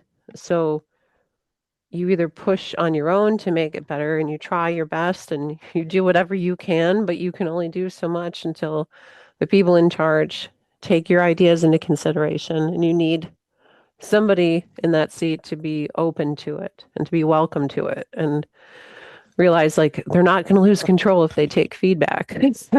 It's going to make it better. It's going to make it better for everybody. And um, I think that would be one way to do it, and that would be crucial to its success. Um, so maybe you can talk to No, the that's guys. Yeah. I think it's good just to hear, like I said, a woman's opinion in the sport on it because we often don't we like you said we don't get to hear it as much, and for the most part, speaking on the guys and the the women and stuff in the sport, I think the experience you're talking about or the way it is, where women kind of want to feel comfortable or well, hey, what do you wear if you go there? What is whereas like for a guy like, and I'm not saying everybody, so none of these are blanket statements for women or men. Um, but yeah, I mean, I'm the kind of person that would be like, oh man, I just saw this crazy lifting thing on some guy's page. Yeah, that competition's 3 hours away. I'm just gonna go. Like, like Yeah. be like a guy thing. You're just like, I don't know what the hell I'm doing. Who cares? Like, yeah, just lift some weights. I don't even know that person's name. Like, Yeah. whereas women are kind of like, well, who's there? I want to at least know who the hell I'm lifting with. Like, whereas a guy, it's Yeah. like, yeah, man, we lifted 3 hours. Wife will be like, what's his name? And I'm like, well, I only know his first name, or I only know the Instagram name. I don't even know who Yeah. they are. So I just think that happens sometimes. And that is kind of the same thing you're mentioning there, where there might be a couple little, maybe speed bumps that could be kind of evened out, or maybe certain measures could be taken that cover that sort of need or information or whatever it is that kind of makes it a little bit of a smoother entrance versus, relying on, some women randomly spread out across the state doing this obscure sport Yeah. to miraculously be like, man, saw some guy lifting dumbbells on my timeline. I'm going to do that. That's Yeah. not as probable as a guy being like, man, did you see this video? And then like them and a couple buddies get in a car and go lift. It is a slightly different thing, So I Yeah. think it is good to hear, just kind of hear that from your perspective and Yeah. everything. And So it does happen. I mean, there's like I myself have been like, oh, that sounds like a fun comp. I have nobody I know going with. I'm gonna sign up and I'm gonna find out. Like, and then I'm gonna make friends. I'm comfortable with that now, but starting something fresh, I wouldn't be. I would need a friend to pull me in. And I think that's what women need. They need somebody they know doing it. Okay, that is cool. And like spreading the word more. And not to say that, these videos about the sport or these videos that are on YouTube about arm lifting, the majority of the videos of the content on YouTube, especially is men. mhm. So like I I've never been like, oh, I'm gonna make a YouTube video. I think I tried like once and like nobody watched it. So I'm like, screw this. Like what am I even doing? This is silly. You're not gonna be a YouTube sensation. And I but I feel like if there was more content or and even that would be difficult because you would need somebody willing to put themselves out there to create those type of videos and there's just a lot more for men and they're more comfortable putting themselves out there in that way. And I think that's what holds back the women's side a bit, because those instances where you're not comfortable and you want that welcome camaraderie and that happy family feeling. And it's not always there, and which is unfortunate, but um, I try my best to encourage and support the women doing it. And I know there's a lot of people like me, and it's a very welcoming sport once you're there. But like getting Getting there into can it, be tough. yeah, getting Yeah. there can be tough, and it doesn't seem that way. So, you got to take that leap and find out. But a lot of people won't because, and Yeah. that's how And do and we there might fix be that? mhm. I don't And know. certain lifters, like, you mentioned there, like, yeah, some of us might feel comfortable doing that, just showing up, not knowing people and competing because we're maybe used to doing that and other things. Yeah, But yeah, we can't necessarily expect everybody else to do the same. yeah, This is the same way exactly. where it's like, I mean, I look at some of the stuff I've done in the sport or interactions I've had with people, and it's like, oh yeah, you could do this, you could do that, but it's like, well, not everybody is going to be me or do the exact same stuff that I do. And I can't necessarily expect that all the time out of other people, Yeah, so everybody's a little bit different. So I think it does take I don't know, maybe a little bit of a deeper understanding on some things and a little more attention in certain areas that you want to know what I think also. This is just on the fly here. Yeah. With the same subject is I also don't think this is my honest opinion on it. I think there's a lot of people that realize that the women's numbers are down or not as big as they could be, Yeah. and they will talk about it. They will ask questions about it. They will maybe even try to recruit or, get that, different slots filled or whatever. But I don't know that anybody across the board in the sport is really sitting down and giving it an honest effort either. Like, oh, I can talk about it, I can post about it, I can do whatever, but like, am I actually sitting down like this and I'm talking to you? We're like, hey, what do you think? I don't know that other people are sitting there like, hey, I'm gonna have this competition here. How can I maximize women's participation, or what do I need to do? I just don't think they're giving that as much effort as the thought of it. And I think if people maybe started Absolutely. putting more effort into it and actually thinking like, okay, we've heard the same stuff, we've heard these things, we understand this is the hurdles or whatever we have to overcome. How are we going to do that? Let's get together and make it happen. It's kind of a lot Yeah. of, oh, well, okay, that's what they said, and okay, well, that's their thought, but I don't know that anybody really starts taking those steps to build it. I mean, I'm sure people are, Yeah. and they're trying, or some people have. Like I would say, the Feather Crush stuff in Canada, where they were having women's only competitions from a climbing gym, and they had excellent turnouts, and I've seen that happen Yeah. numerous times. So, you know, there's definitely people that have sat down to think about it. So I don't want to, discredit anybody or anything like Oh, that. absolutely. I'm giving full credit where people are doing it, but I'm just saying I don't think that the majority of people that ask that question or listen to the answers are trying that hard. Where there's definitely people out Yeah. there that are trying to make it happen, and there's people that have made it happen. I just think the majority of the people asking that question sometimes aren't putting the same effort into solving that as they Solving it. are doing Absolutely. the other things. Oh, I'll get Absolutely. these trophies for this comp. I'll do this. I got this person showing up. These are the weight classes. Well, all their 90% of their attention is not even on that thing, Yeah. So hopefully I'm making some sense there and not, I don't know, pissing people No, off or doing anything absolutely. crazy. Um, but You're yeah, not, and I think it's crucial. It's crucial to the women's side growing and the success of it. So, right, like Andrew's doing a great job with Nemesis and the Feather Crush and getting athletes' inputs into the implements. Like that is so huge, and it shows just how much he cares because like he's willing to do that. And almost it feels like if I were running something and I had a list of athletes that have been coming consistently for 4 or 5 years, say, and then all of a sudden none of them show up, I would be concerned. I would say, yeah, what's going on? I would reach out.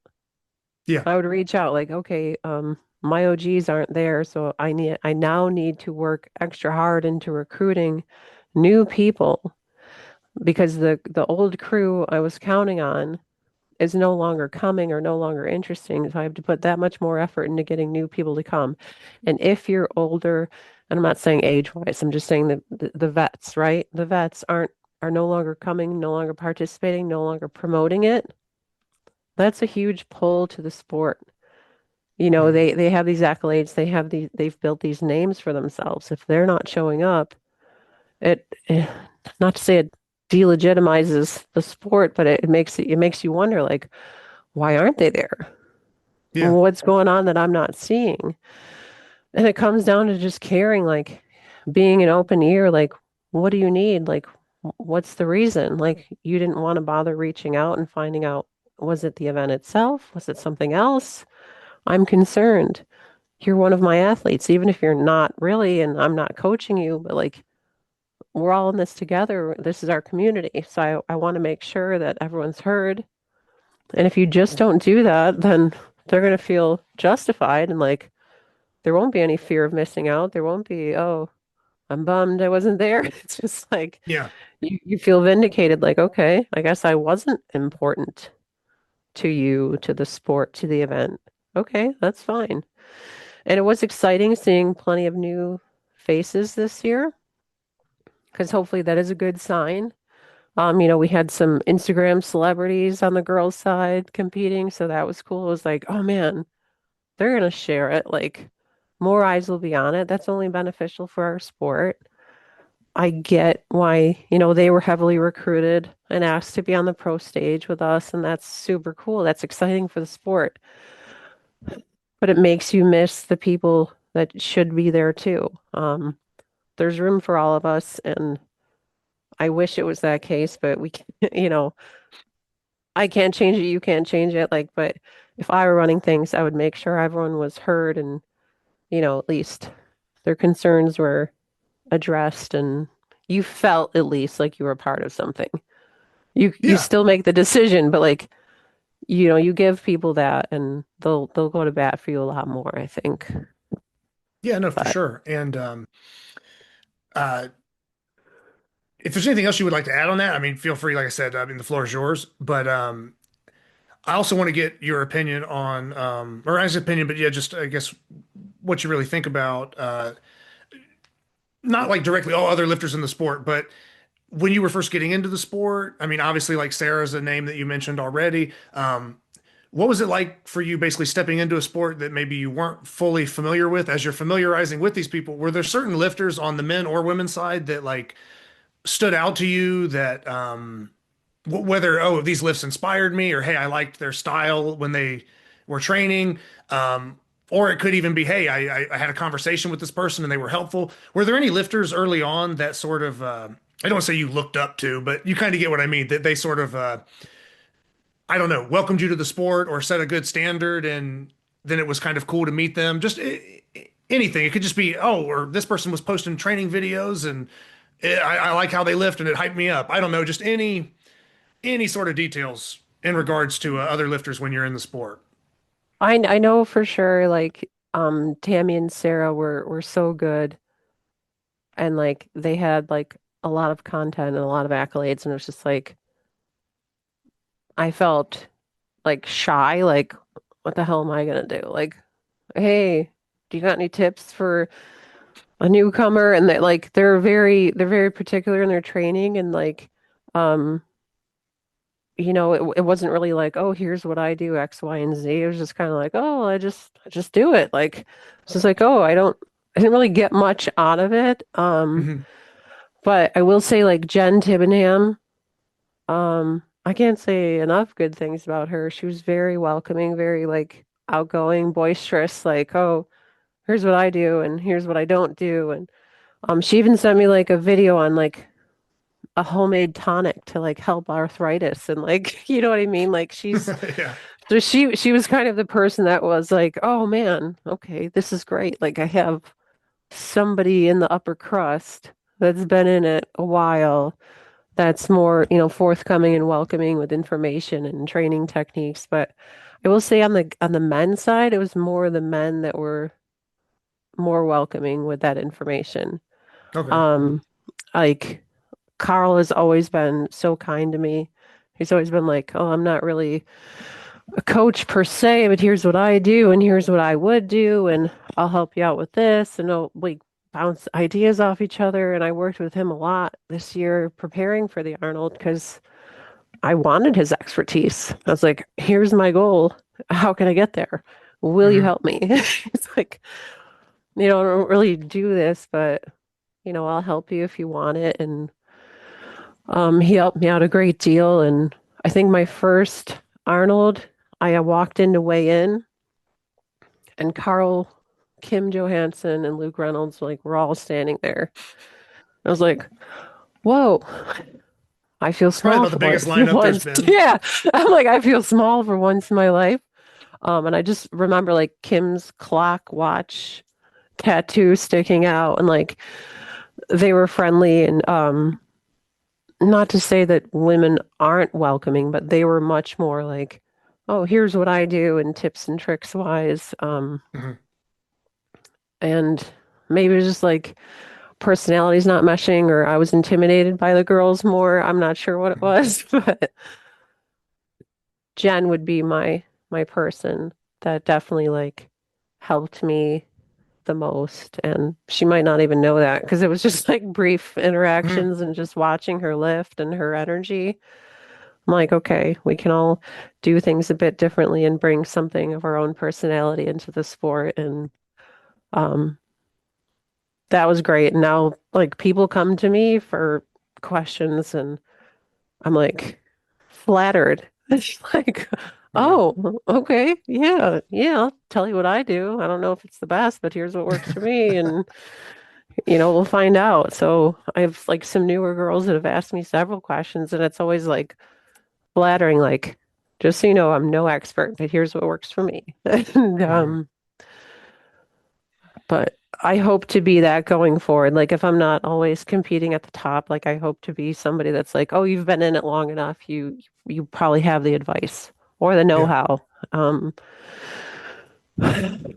yeah, here I am rambling again, but No, yeah, no, yeah, it's all good. Um, I, it is interesting though because the sport I don't say has a quick turnaround like that, but yeah, if some people stick with it longer, some people do kind of bounce out, and then the next wave's in, and it is a sport where like I'm gonna switch it up. I don't want to keep going like into other strength sports, but like let's say like you're playing basketball.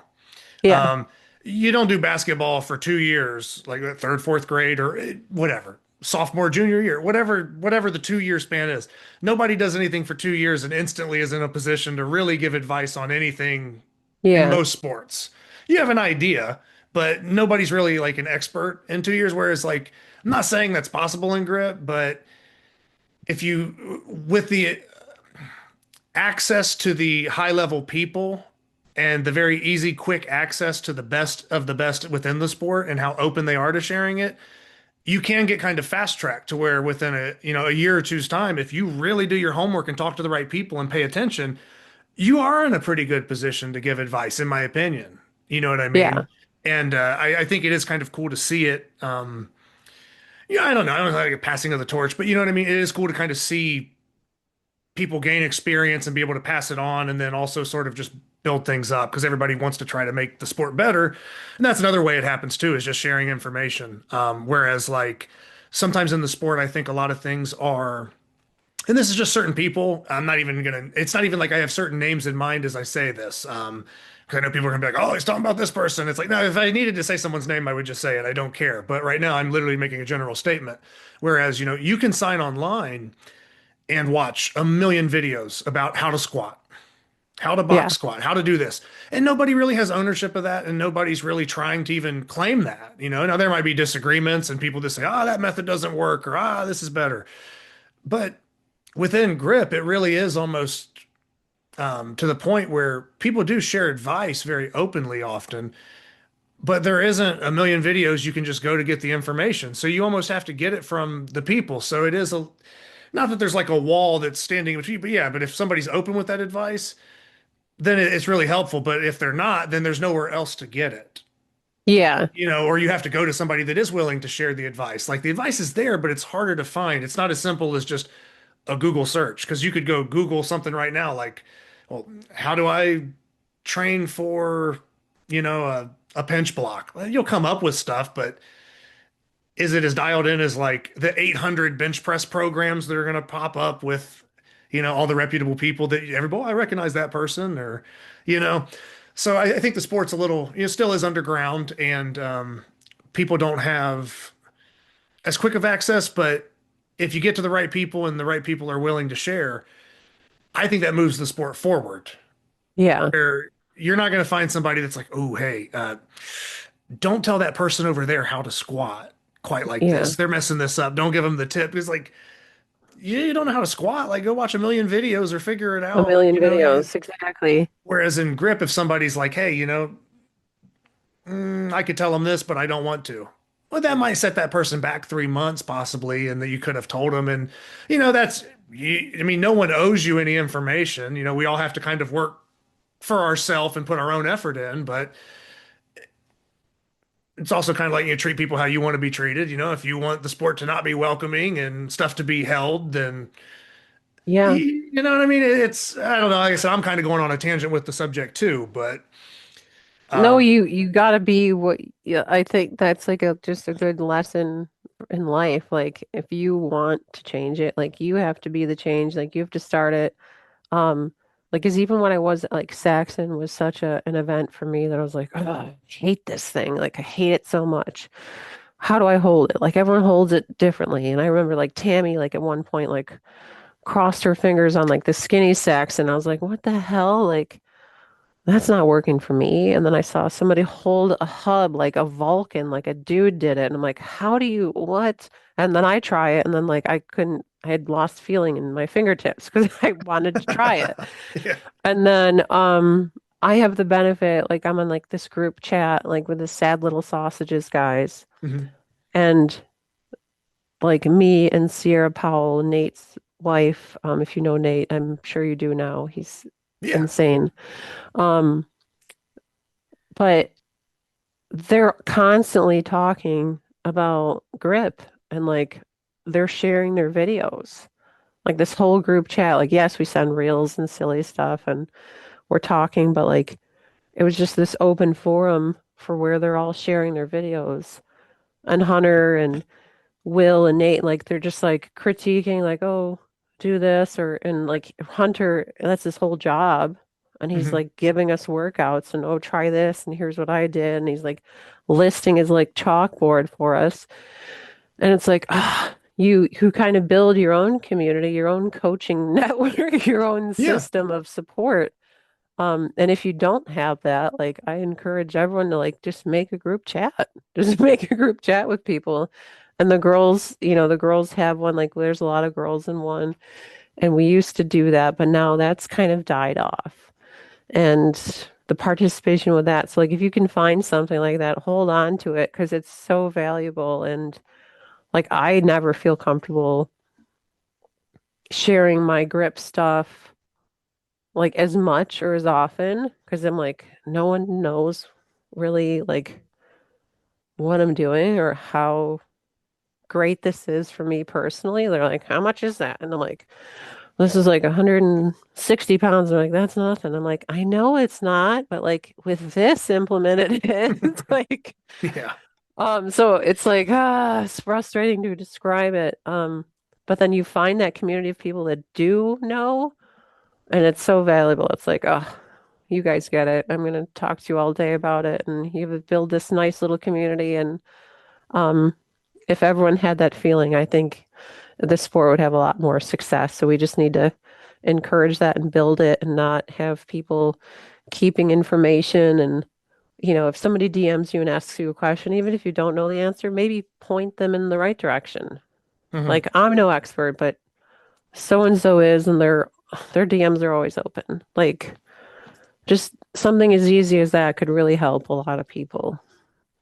Yeah. No, I definitely agree. And that's why I've always tried to be very like open with training stuff to people or telling them stuff, sending them videos, whatever. Like, um, I I don't know. Anybody that's ever talked to me could probably attest to it. Like, oh, hey, he sent me like a 3-minute video of him talking about lifting this or that or putting your hand here. Like, I just do it to help people out.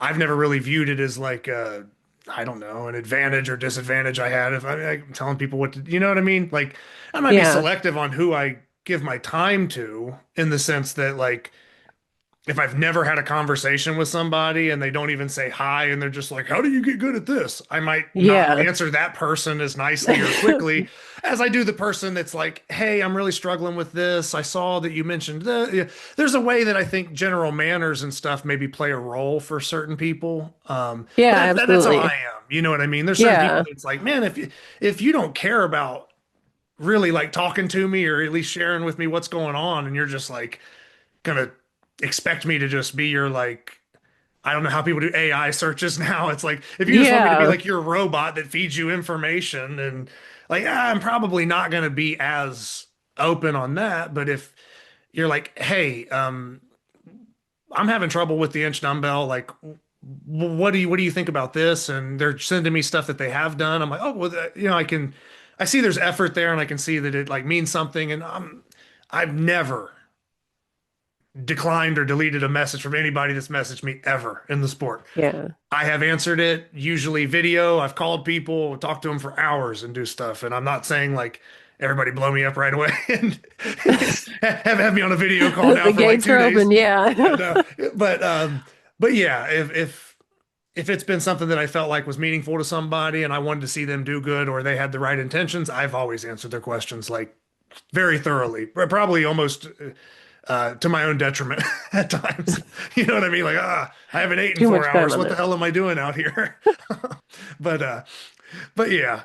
Um, but no, another thing, like I said, I don't want to like backtrack or stray off too much from different stuff, but I would like to know with you being involved in different things of strength and being a fan of different aspects of strength, what are some of your like favorite feats of strength just all time? Whether you've seen them, it could be strongman, it could be Highland Games, or it could just be world's strongest man type stuff. Is there just anything that stands Oh, out overall, like just highlights within these sports or moments that are sort of your favorite? I know it's kind of a broad question, but you can kind of go with it any way you want. But like the inch dumbbell lifts are always like if you've ever seen one, if you've ever handled one, um, you know just how difficult that is. So it's like I can't wait for a woman to do it. And like, mhm. um, I know a few are getting close and they've been working at it. And, but to my knowledge, no one's completed it yet. Yeah, I Right? think Rebecca Roberts or Becca Roberts, whichever first name, like Yeah. she has lifted, I believe, like a 78 kilo strength shot bell. Yeah. Which to some extent, I get it. It is kind of an inch replica equivalent, so to speak. But I mean, it has like not fully round globes. The bottoms are flat. The handle is kind of an oval shape. So if turned one way, it makes it, a little bit Easier easier to to, hold. So I don't want to get anybody flipping out saying, "Oh, Becca Roberts did it." Nah, but it wasn't a true like same dimensions as an inch replica. There's a few things different, and I've had strength shot bells. I've lifted them, so I'm not discrediting anybody. It is tough. It is amazing for her to pick it up like that, but to actually say the thing is the thing, yeah. to have that inch replica, I think that there probably are some women that are capable of it right now. They just, Right now that maybe you just know, don't have access to it or yeah. whatever it is. Be- Exactly. Yeah.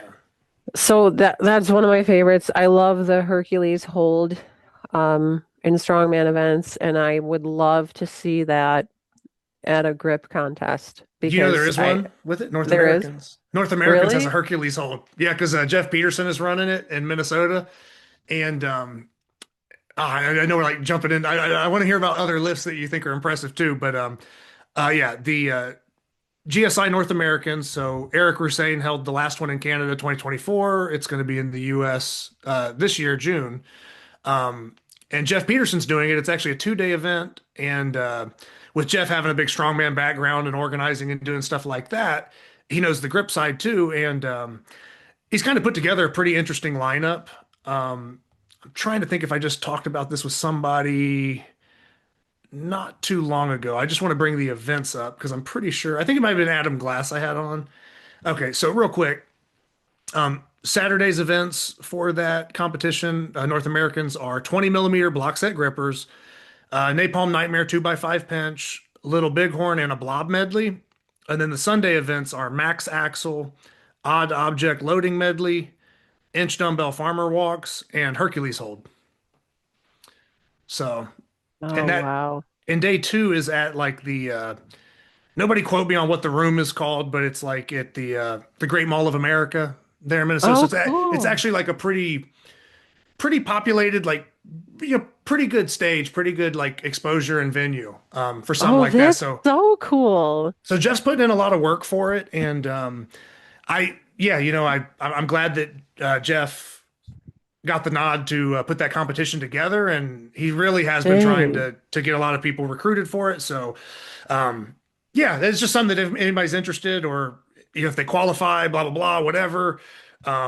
Or I don't know if there's ways to you have to sort out qualifying, but that would be Exactly. That's a another cool thing that competition. that would help grow the sport, like Mhm. things like that being readily available and like that knowledge and like just even people sharing the link, like here's how to qualify, here's how to Yeah. register. Because like I haven't seen that. Like Yeah. I know, a few of the girls are training for it, but like I haven't seen it, like unless you're on the grip board or unless you're on the newsletter, like you're missing that information.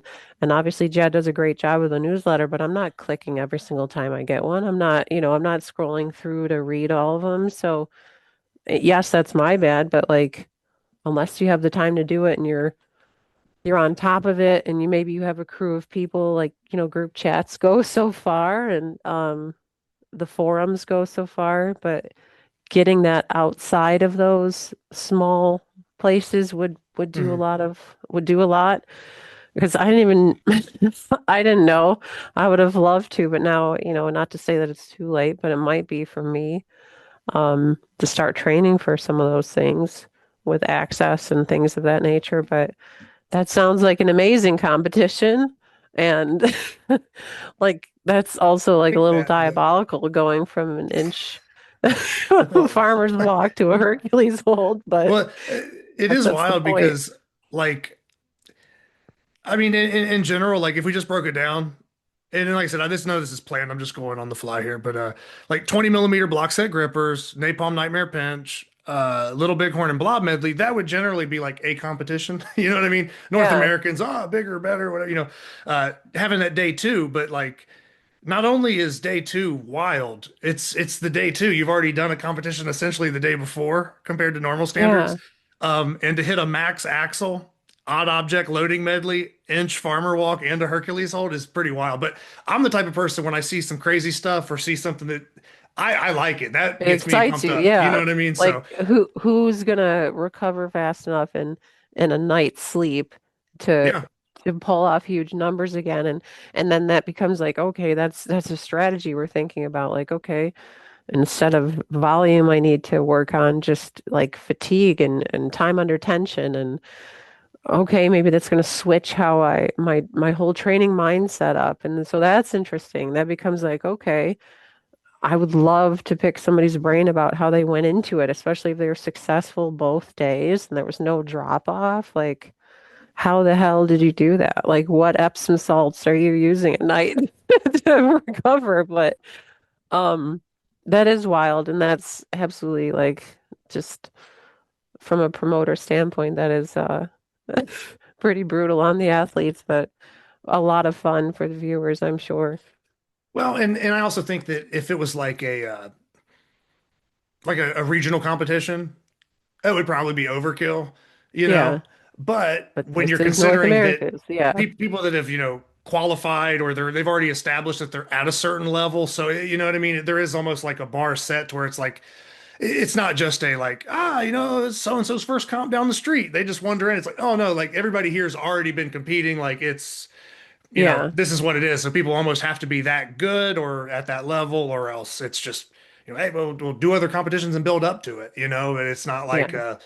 I guess completely open per se. I mean, I'd have to look at I'd have to look at all the signups, and I don't know. I'm more focused right now on the nationals that Jason Dingy and Mike Saffel are doing because that's first. That's next month. So I'm kind of looking at more of that, and then I'm going to really start putting attention to the North Americans in June and kind of promoting that more once nationals gets wrapped up. But it's just a lot Yeah, for me to maintain and keep up with myself. But I plan on I'm going to be at both of yeah, them, going to train, compete at both. But yeah, I'll probably start keying in on North Americans once nationals kind of pans out and we see how that goes. But no, yeah, cool events got me excited just to meet people and see everybody, some Canadian lifters I haven't got a chance to compete with or meet. So I'm hoping that people really kind of show up and just deliver because Jeff is putting a lot of yeah, work into it and it will be awesome to see it just be what I'm picturing in my head, yeah. or something close to it.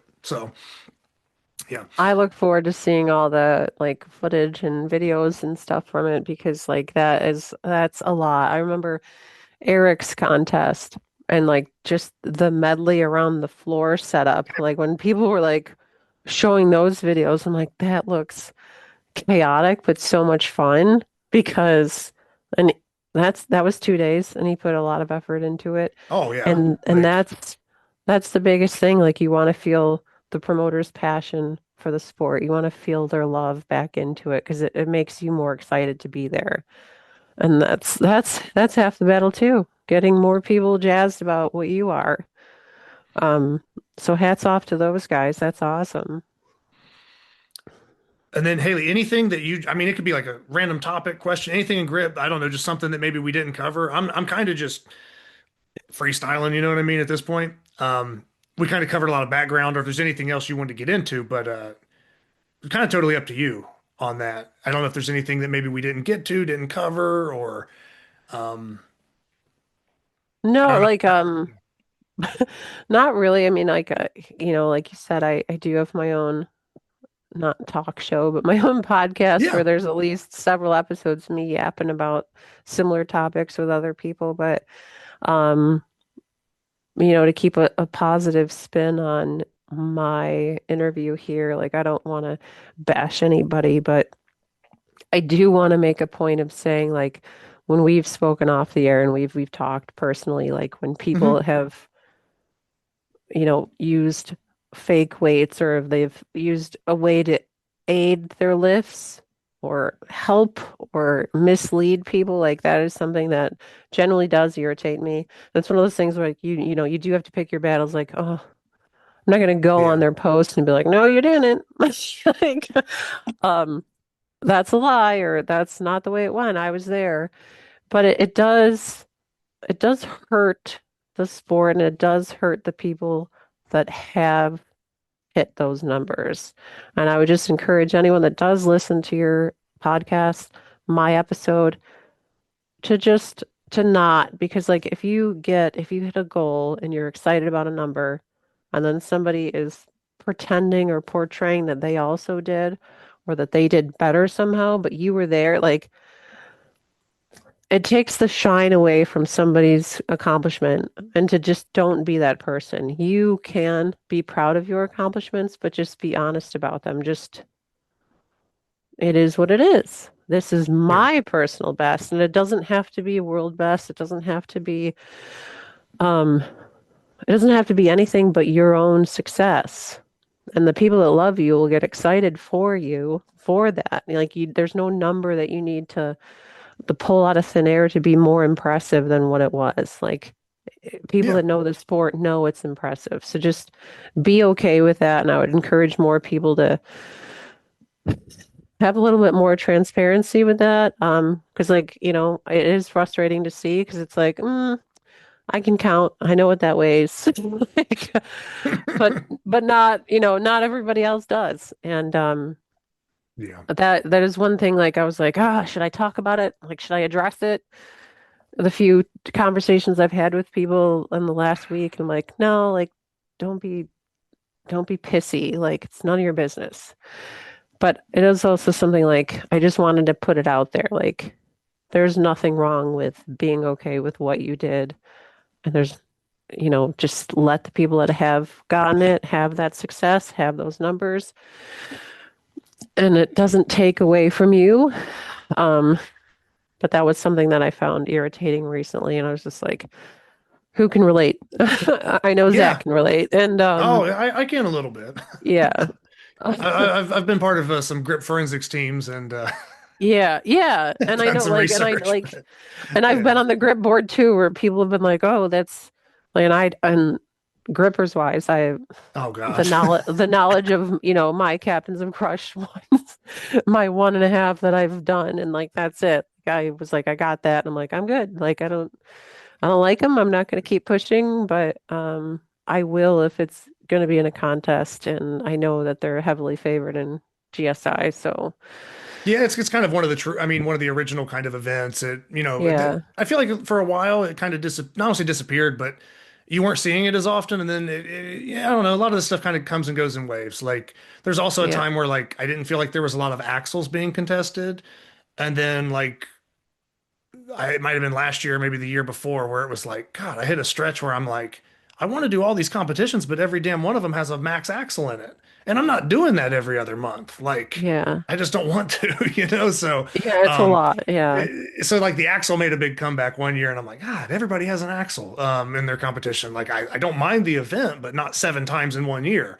Um, Hmm. so just stuff like that. But yeah, no, the grippers it's kind of a staple within the sport, and it is cool to see it still be in there, being included and used, even though I'm not the biggest gripper fan myself, but I think there's a level of tradition, like there's other sports that like, yeah, I don't know, we could dive into where it's like, I'm generally more old school when it comes to football with running the football and blah blah blah, and I would favor the running back over being like a wide receiver in my opinion. But I mean, I don't know, sometimes you have a roster or a lineup that's meant to spread the ball out and throw more, and sometimes you have the offensive line, or you have, somewhere it's like, hey, we're going to be a little more effective if we, you know rush the ball, and we're kind of a rush dominant team. So it's the same thing with hosting and doing grip stuff. I think that, you know, it's always good to have a mixture of stuff. And yeah, sometimes you're going to get a little more grippers. Sometimes it'll be, something else. But I think it kind of comes and goes in waves. Like I saw this is just popping in my head, but, when I first got into the sport, I felt like the first year and a half or two, every competition had a flask in it. And Yeah. then I'm like, man, I haven't seen the flask in a competition. We did it at Eastern Ohio Grip Challenge. Mike Saffel had it in for EOGC. We did a two-hand flask. But outside of that, I mean, and obviously I competed in that, so I remember it. But outside of that, I don't see as many flask lifts. But then the Euro kind of came back. So I think it just comes and goes in waves. And maybe we haven't even been in the sport long enough to recognize some of the patterns. It's Or possible. like, Um, yeah, like the waves in popularity and what people like, what they have access to too. If you're hosting an event and you want more people to come and you have this brand new implement and you're like, okay, now everyone's got to go buy this. Everyone's yeah. got to go buy this to train with it.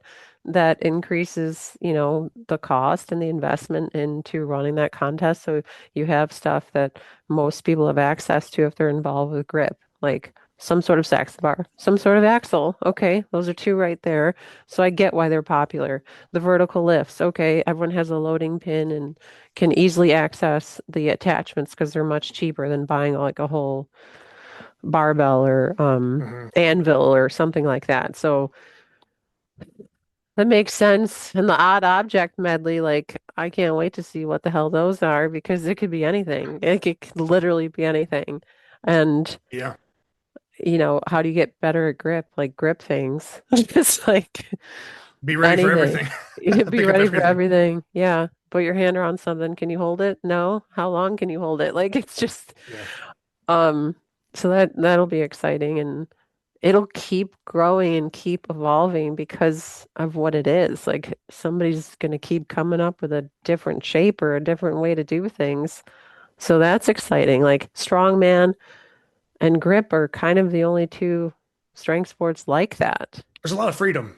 Yeah, there's a You're lot of you're you're not freedom. always boxed in like recently talking with some powerlifting people, it's like I got to hammer away at these same three lifts because this is all that matters. And Yeah. sometimes people are just built for that, and they're like, man, they like that just same kind of structure or that same goal. And other people are like, man, I train like this for a month or two, and I'm ready to lose it. Like I got to change it up or do something else. And some people even Hmm. quicker than that. Every day I'm on a new program. They're changing everything. But Yeah. but yeah, it is one good thing about our sport that you're not really limited with um, the implements, the lifts themselves, but then also format. Like Yeah. strongman, it could be a distance carry, it could be a rep out, it could be a max lift. There's a lot of different formats to play with. And I guess just with this, me trying to talk to you here is, uh, I guess as a lifter, do you have a certain format that you find more appealing, or out of all the formats that you've competed in, what would you kind of like to see? Or maybe you haven't been to a competition where your ideal format was available to you, but if you could start from scratch, what kind of a lineup do you think would be the most fun for you or other people? For like grip, like a grip Yeah, yeah, yeah, contest. yeah. We'll stay within grip for now. And Like I would say like one heavy compound lift, like you either decide between a Saxon or an axle to start. Um, because like sometimes doing one after the other, like it's almost shot at that point, especially when there's a contest like the Arnold where there's no like I think maybe there should be more of a okay, you get four lifts total. So come in Mhm. with a game plan, hit your opener, and you get three more, and that's it to like keep the pace going. Also to conserve your energy because like myself, like I have that tendency of coming in way too early. Like I know what I can hit in practice and I know what my game plan is, and then I get there and everybody's in and I'm like, oh, maybe I should Get maybe I warm should up. hop in. Maybe I should hop in. Maybe and then you're like, well, a minute now, I'll keep going, and then you take every one and then you're gassed and you're like, oh, I blew it. Why did I do that? I should just listen to my gut, but that almost makes it easier. Um, like Will Giuliani, he did that at the one at the LA Fit Expo. Like he Mhm. gave everybody a certain number of attempts, and I'm like, that's actually brilliant. Not only do you conserve energy, but you don't waste time. You keep everybody going. You can get in and get out and get done with it and enjoy the rest of your day. And after a certain point, you don't want to be there all day waiting around. You get cold, you get tight. If you can get it over with, I think that's smarter. But a medley is always great. But I would say it being different. Like, I don't mean one implement and different weights. I mean, Yeah, like, for sure. um, you have an anvil, you have a rolling handle, you have a grandfather clock, a medley like that. Like, Yeah, boom, which more boom. of a traditional medley where you have a variety. It's Yeah. like a gauntlet. Oh, you're just doing whatever. You have to be ready for all of it, or there's multiple things for well-roundedness versus like, um, I'm a little bit of a V-bar hater. Not that I'm Yeah. terrible at it, but um, it is a lift that I feel like people lift a very big amount of weight on without having a super strong grip right away, depending on uh, hand and wrist flexibility and the way they can kind of lock their hand on it and certain things, at least for a 2-inch V bar. Yeah. Um, there's a lot of people that if you just walked up to them and had a loading pin with, 200 plus pounds on or something, and you're like, hey, who can pick this up? A lot of people are going to pick that thing up. And then you could have like a pinch block with like 60 pounds on it. And And people are who like, can "Oh pick my that up? God, oh, I can't do anything with it or whatever," And I'm not saying that like V bar's low hanging fruit, but in a way, now the best of the best are obviously going to be, there's still levels to it, but like baseline strength, I feel like people start so high on V bar compared to everything else because it's not really that. It involves grip, but it's not just a like raw power lift. There's a Yeah. little bit of a positioning and finesse and locking in and kind of just cinching it in almost like a rope or a knot. You kind of just get caught in the right friction versus like a double overhand axle. You're not just going to Yeah. like leverage your way into a big lift right out the gate. Yeah. You have to Yeah. have the fingers, the wrist, the back, the body, like it. You got to have the whole thing. In V bar, sometimes people just I think show up with big numbers, and it's like, oh man, they're an awesome V-bar lifter, but they didn't really have to work at it. They just are. And you're like, and some people work at it and get better, and then some kind of just never really progress much with it. It's hit or miss, but um, I With like seeing V-bar different stuff. lift, yeah, like I would agree. Like I can lift a heavy amount for like a rep. I can smoke it Mhm. like in practice in my garage. I'm like, shit, that was easy. But then doing that repeatedly, like I'm not very good at it. I'm not very good at it. I know that. I don't I don't practice it enough. I just it's like, okay, what's the weight? Okay, do your best. Like I just it's not one of my favorites. Like but I think like a hang Okay, event or a hold event. so we have a And I compound lift. I'm just going off the full lineup here. yeah. You have a compound lift, some type of variety medley for Yeah. well-roundedness, Hmm. and then going with a hang or Like you like a hang or a hold. Is that what you said? A hang or a hold, like, and I think the hang would have to be subjective to like body weight and and maybe there's more involved with that because that would have to be like scaled on body weight and I think that maybe might not be as fair. But like even like a thick bar hold for time would be really cool. Um, a fat grip farmer's carry for max distance without dropping. I think that would be really interesting. Um, because I don't think a lot of grip athletes train that way. So getting them to include like some sort of endurance into their grip Get training them would be moving. really interesting to see. Because you see that in strongman competitions, like the farmer's carries and the max distance for that, or a hold even like a farmer's carry hold with fat grips attached would be Mhm. interesting to see. And scaled weights for weight classes, I think that would be a lot of fun, and I would love that. Um, and for a strongman show a few years ago, I set like a state record for a hold. So I was like, oh shit, this could be something I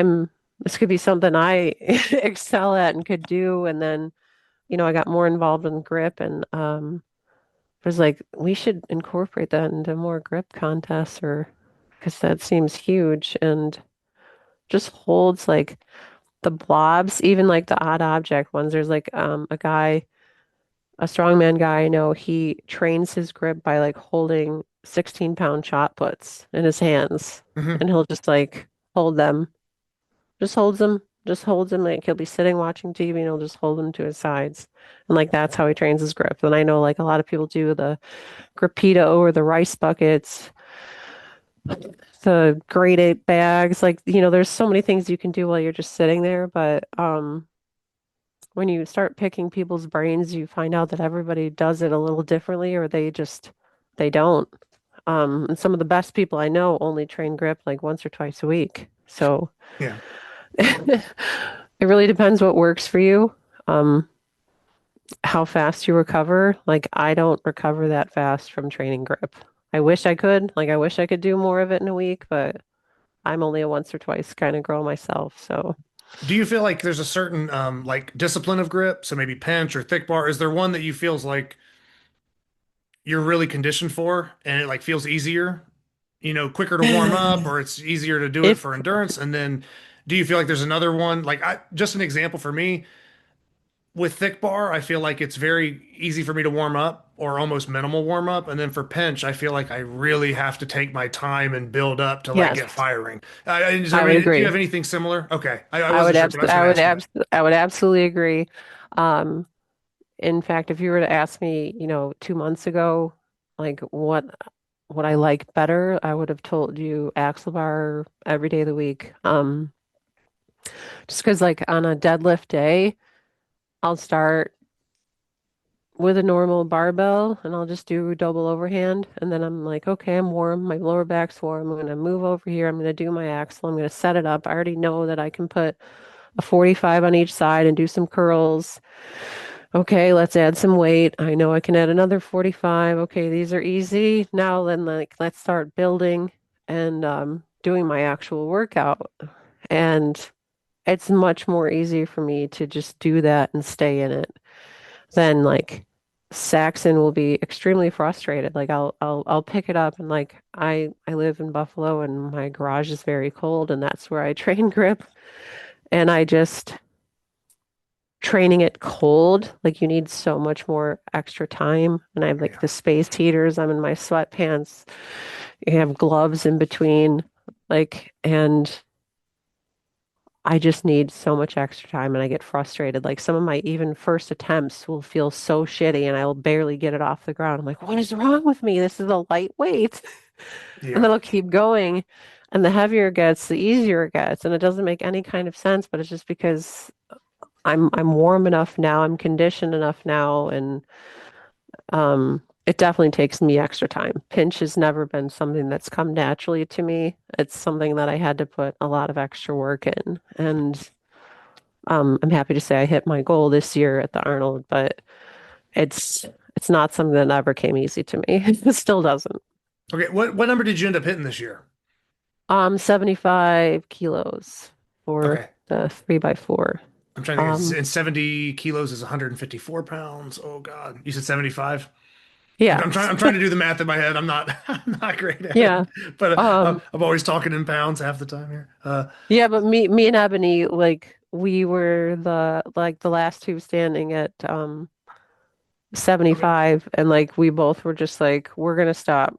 Like we need to save 165. It's 165 pounds. Yeah. yeah, I'm like we But just need to mhm. save whatever we got left for this medley. And we were both like, he's like, do you want to add a pound? And I'm like, no, like I'm very good with that. I'm very proud of that. Um, you know, 2 years prior to that, I hit 55, so that's a lot of improvement for me, and I'm very proud of that because it's not something that came easy to me. So that Well, was like huge. another thing too, with going all the way to you talking about, training in the garage, it being cold, warming up pinch, to the actual like on stage performance. Um, if we're just keeping it within like Saxon bar and pinch, um, not only can you have the factors we're talking about with like the weather, but with the friction being important on a pinch lift, you also run into, you know, oh man, the weather, the humidity changes or whatever, and maybe you are recovered, but you lift worse because the texture feels like shit. And that Yeah, sucks because you're like, man, I'm like recovered. This is awesome. It's like the best day. And then you actually do worse than maybe a day where the bar texture was like the best it's ever been, but you were really fatigued and thought it was going to be a bad day. So there's yeah, external factors like that. But I only bring that up because that makes it a lot more difficult in that moment with so many different hands touching it. And if people are touching it in the same spot, the texture's changing. So it's not only just you've added that much weight in general, because maybe you've even done better in training. I don't know. yeah, But to land it in competition with that many people all in the same bar, you know, makes it just yeah, mean a lot more in my eyes because I know what it's like to go up there with your eyes set on a certain number and then you fall 10, 20 pounds short because you're like, oh my God, it feels terrible. Like, or yeah. something's off that day. And you only get that It, one little window to perform. So there's a little bit of pressure or it is kind of do or die in that moment. So it is nice when you hit a big number or, display the ability to bring it full circle when it matters yeah, under, like those conditions. Yeah. and not to like bash anybody or cause any type of drama, but there wasn't like a brush to clean it off. Yeah. There was like a towel to like slap it the bar with, and like that's not really gonna do much. And we were pinched for time, and so we had to make 10-pound jumps. Hmm. So like a lot of women were like, "Oh God, like that's not how I trained. That's not how I was told this was gonna go." So it threw a lot of folks off. Like, okay, regrouping, like in your head, you're like, okay, I'm gonna start at 60. I'm gonna do 65. I'm gonna do 70. I'm gonna not do 72. I'm gonna attempt some, like whatever it is. You have a game plan Yeah. in your head, and it goes out the window. Um, and some people wanted to take the 2.5 jumps, and they couldn't anymore. So that threw Mhm. them off, and they didn't do what they could or wanted to do, and that ends up being a bummer. And Well, I think that's the difference between, and I don't want to get into too much of this subject now, but yeah, that also goes to the, sometimes the lifts that people pull off on the internet versus being in person. Sometimes yeah, that's where some of those discrepancies can happen, and I see people post amazing lifts from their home gym. Sometimes, I mean, I post lifts all the time, or I used to, you know what I mean? So, like, I get it, sometimes people show up and perform better. Sometimes they can never match what they do in training, and yeah, everybody's a little bit different. But I think that if somebody's judging what happens at a competition and they weren't there, those are the things you don't get to see. Is yeah. were there forced jumps? Was there like an adequate warm up time? Were variables outside the lifter's control? You don't always know what those are, and Yeah, and especially in this sport too. There's so many things. There's so many little things that could go wrong and not in your favor that could throw off everything. And it's so specific. It's not like grip it and rip it and find out. It's more nuanced than that. And any one thing could throw you off your game. Like prior to the Arnold, like before, I experienced a personal loss, but like a few weeks prior, like I was hitting over 300 on my axle bar, like with Mhm. ease. That I was like, man, I'm so fucking excited. Like this is my goal. This is the number I had in my head all year, and I'm doing it. And then like that all fell apart and went out the window. But it's still like, you post it and you're like telling your friends like, this is what I did. Here's my video. Oh, great, good for you. And then you get there and it doesn't happen. You're like, ah. Yeah. I know I can do it, but not today. And I have to be okay with that. And some people show up and some people don't. And that's also part of it. Yeah. No, I definitely agree, but I think that also goes back to having the big background in competition in different sport. Yeah. You're used to the ups and downs. You're used to bouncing back and knowing how to take that stuff and turn it into something for, better future training and bounce back. And that goes back to the thing where you even mentioned earlier, kind of bouncing back from a bad performance and, you know, Yeah. okay, next year I'll set the record straight. But I think that's the sign of like a just a mature lifter or just a dedicated lifter or just an athlete in general when they sort of I don't know, deal with adversity. We'll just say that's pretty Yeah. broad. Yeah, there's a lot of different forms, but yeah, if you deal with adversity, that could be personal life, gym, injury. It could be within competition, whatever. It's broad in that sense, but all of that affects the final performance sometimes. And there's one thing that's pretty much always consistent with the lifters that last a really long time or stay at a high level is they don't get hung up on the negatives or the lows and they find a way to always bounce back or as they're aging they're still always in the mix and there's a Yeah. reason, you know what I mean? And I think that I don't know, it's cool to witness, I guess, as a fan of the sport, as a fellow lifter and other things. I just think it's cool watching everybody you know not that we want anybody to have bad performances, but if everybody just showed up and hit PRs all the time, the sport really wouldn't be exciting either. So Yeah. sometimes, it's just your turn to take a 20-pound loss. And I've been there. I've zeroed events Yeah. completely, open too high and just miss. And then I'm like, wow, Yeah. I zeroed the Yeah. first event. I am not even in the running for any of the other. Like, how do I get excited for the next three lifts if I zero the first one? Yeah. But that's something where it's like everybody, I would almost say if you haven't had those moments, then you might not be competing enough or we're within the same sport. You know what I mean? Because Yeah. I feel like we No, all have those absolutely. stories. So, and the only reason I say that those things are almost necessary, and I kind of I don't enjoy watching people do bad, but I like watching how people deal with adversity. So every now and then I Yeah. kind of like seeing somebody come in overconfident and not deliver, or I like seeing somebody, you know, have 3 years in a row where they just, knock it out of the park and then, whoa, wait a minute.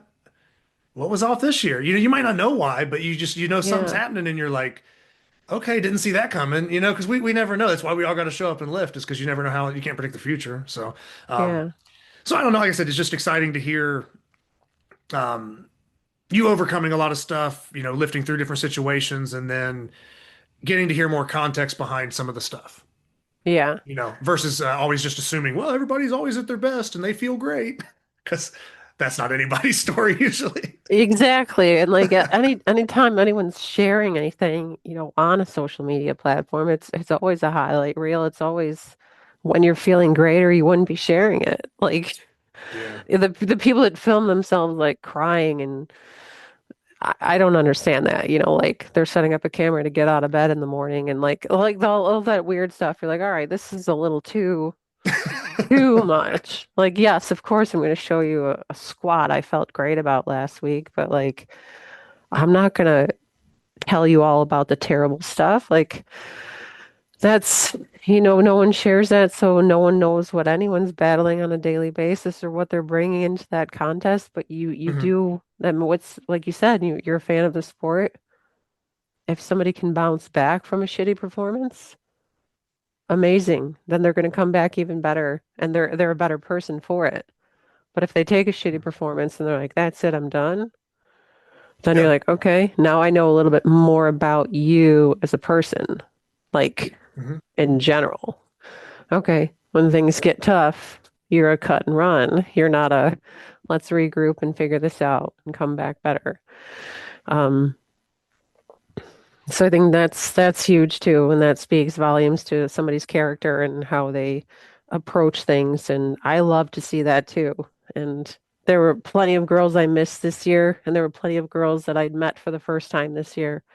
And unfortunately, it was a turn and burn trip for me. The only men I got to watch were the heavyweights, and they did Hmm. amazing. And but then I was gone. Like I didn't stay for the open. I wasn't there on Friday. I didn't was Yeah. there to compete, and then I saw the heavyweights, and then I was out of there. And I'm so glad I did because Carl announced he was retiring like, that night, and it was bittersweet. I'm glad I got to see it, but it was sad to see him go. And some of the other that young guy from the UK and Sal and Nate and like there were and Jalen and Alexi obviously like so it was really exciting and fun to watch Yeah, it them. was a real stacked lineup. There's a lot of new faces Yeah, in some of those heavier classes too that have been maybe yeah, not always on the podium, but there's so many big guys lifting so many strong people that there's a lot of new faces that I think have a lot of room to grow, and absolutely. they're right there on the edge. But another year or two, I think they'll be like right there. Um, Yeah, so yeah, definitely it was pretty stacked. The 125s, 125 plus was pretty good. they I were mean, both. not thought Yeah, that all the classes weren't. I mean, but yeah, since we're specifically talking kind of the heavier weights and super heavies, it was good, pretty yeah. stacked, and it's good that I guess I don't know. I mean, everybody I think would like to see Carl just compete forever, but I you know know, you understand it on one side, but on the other, you're yeah. like, But at the same time, it's yeah, like, man, everybody has their own stuff and everything else going on. So, it's awesome because we want to see the great lifts and everything, but then at the same time, you know, don't want to go too deep on this, but like Carl also doesn't like owe it to everybody to just constantly like, I gotta keep doing this. I gotta, yeah, it's like everybody has a sort of a window, and if the lifter themselves is completely saying it like it's not, an outside injury or anything, at least, that we yeah, know of. If that person is making that choice or they're going to kind of shift in a different direction, I mean, it just is yeah, what it is. But I do think it yeah, opens up the door for a lot of heavyweight lifters if they're attending the bigger expos and Carl isn't present. It's like, well, who can potentially fill those shoes? yeah. Maybe Who's nobody. rising to Maybe the yeah? let's see what Who will happens who will now. ever rise to the occasion if it's possible to fill those shoes, or Yeah. um, will we see his records get broken? How fast or how long will they stand? It's that kind of thing where they're meant to, but he was such a powerhouse that it is exciting. Like, okay, now you guys have the opportunity to rise in the ranks, to rise to the occasion, and if you take it, and you should, do it, document it, remember your inspiration, like remember Mhm. why you're doing it, and show that respect. Like he has nothing left to prove. And he's doing it for himself and he's going out on top and he's spending more time with his family and whatever the reason is, he has nothing left to prove and he doesn't owe any of us anything. But I hope he sticks around in a way, at least a support or a sounding board for the community and continues offering advice and coaching and assistance and making appearance out in LA when he can. But um yeah, it's an opportunity for the big dogs to to rise, and I think they will Yeah. from what I saw. A lot of talent, and that's exciting. And I think what would be really cool for arm lifting and grip, this is my last tidbit for the night, I No, promise. you're good. You're good. Yeah, like I said, I know I've been just rambling back and forth on different subjects, but I, you know what I mean? If people are into the sport and they're into just hearing some stuff, I don't mind it. And that's the thing. Yeah. It's here if people want to listen, and if they don't, okay, well then it's just not the subject for them, whatever. So yeah, I Yeah. say go for it. Yeah. Um, but like if any of our contests had like a truly open category, and I don't mean like open on the Sunday in like the sense of, you want to try it your first time, or I mean like you decide if you want to compete in a weight class, or you decide if you want to be in the open category. And the open category might be for a prize money or a separate award, a separate Mhm. title. Um, and it's whatever weight class, whoever you are, all shapes and sizes, kind of the way strongman and strongwoman do it. We're like, that's the category. Here are the weights. You can either hit them or you can't. Yeah. And you compete and you see like who's the best well-rounded grip athlete at the end of that open contest. And it's separate from the weight class categories. I think that would make it more spicy and interesting, but that was just like a No, that's a thought good I idea. had. Yeah, but And we see that on a smaller level. Like there's competitions I've been to that don't have enough to fill weight classes, and it is kind of just like, hey, we don't have enough people for weight classes, so it's open. But it would be cool to kind of have it put out ahead of time that that was going to be a thing, and then yeah, offer the best of the best to get a crack at it. You yeah, know, whereas I mean, usually that's happening by default because it's a regional competition and people can't yeah, get enough signups. It would be awesome if they like had stacked divisions and rosters and then still had like, hey, if you really want to like go in the deep end, jump over yeah, here too. So yeah, with a little more like I guess promotion or awareness with the best of the best already kind of knowing that that would be an awesome thing to kind of see a yeah. promoter throw together. Regardless of where it's at, I don't care as long as if there's big strong people in the sport lifting, I'd tune in or jump in and see what I could do as well. You know, I'd Absolutely, like yeah. it. I It'd be think it'd just fun. be more interesting. Yeah. Just a random thought. Like I don't host any big time contests, but I hope to someday and um getting feedback from people what they like, what they don't like, would be important to me. But Anything next up on your radar? I know we talked about the Highland Games and some of that. Is it mostly kind of going to be your focus for the, I don't say the remainder of the year, but you kind of mentioned kind of having maybe, I don't say unfinished business, but yeah, kind of unfinished business with some of those things. And then is it maybe some other Yeah, lifting in well, between somewhere or? yeah, I think the primary goal would be to excel at that. I'm now working with like a new like throws coach, strength coach, and using that like because I haven't been like I've just been training myself with like the knowledge I have and just my history in athletics and my own knowledge base. Like I've always just kind of programmed myself, trained myself. I'm finally now like seeing the benefit of getting somebody else to be like, okay, no, do this or try this instead, or that's too little, add this. And some days you're like, that seems like too much or too heavy, too much volume, but then it pays off and you can see the progress you're making. So you don't always know what's best for you sometimes. And Yeah. so releasing that control has been helpful for me. And I'm excited to see where this last season of mine goes. But I'm going to be dabbling more in powerlifting, and stone lifting as well. So that's a passion of mine. Like just staying strong. I don't know. You don't have to get ready if you stay ready. So I'm just going to continue, with strength training, adding grip wherever I can, into my training because that is important to me. It's a priority for me. But as far as a grip contest, I'm not sure what's next. The Super Series, I don't know if the events have been announced. I have I have no hosted, idea. Yeah, I'm yeah, not I sure. have hosted one the last 2 years, to like a really small group, and I'm always hoping to get more people. Um, but that was always like the stepping stone to get to Worlds.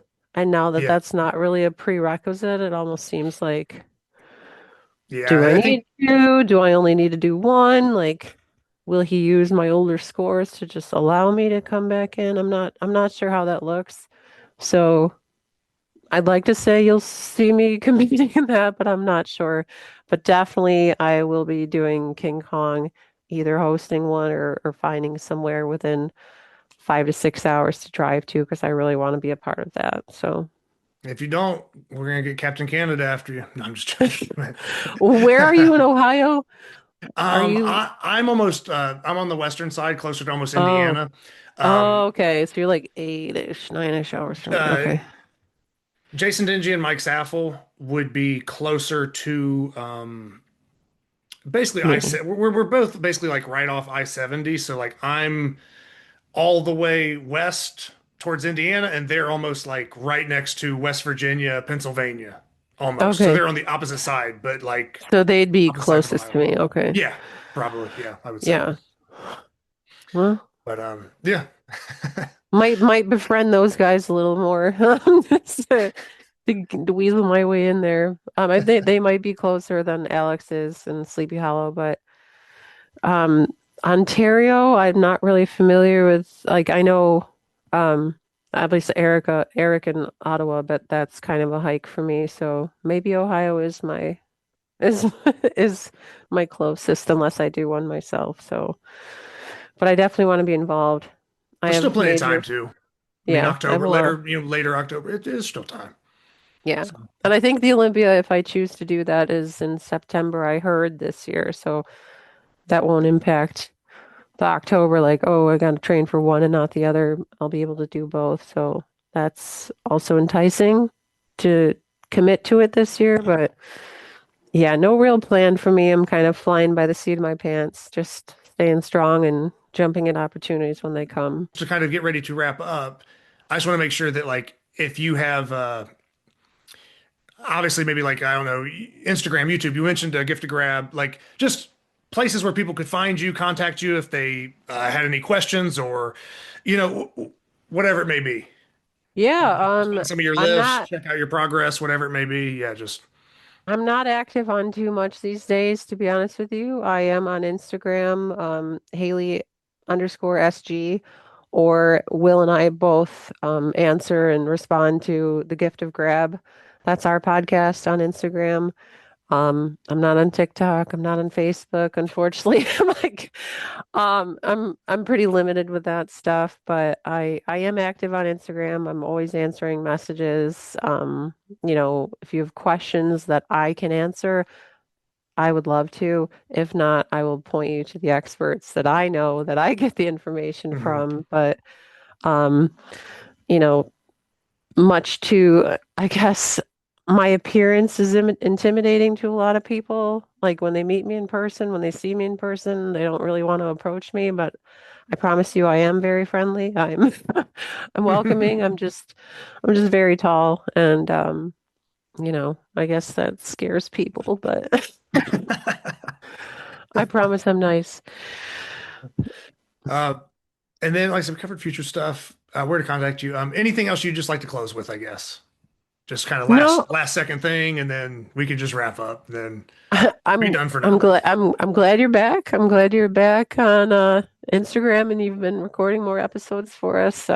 Yeah. y- you know, I don't know. I think like I said like that when we talked about it earlier, like there's room for all of us, there's room for everybody. And the more people get involved and show that they're passionate about this sport, the better chance we all have for it to grow. So if you don't like the way something is, like, don't just bitch about it.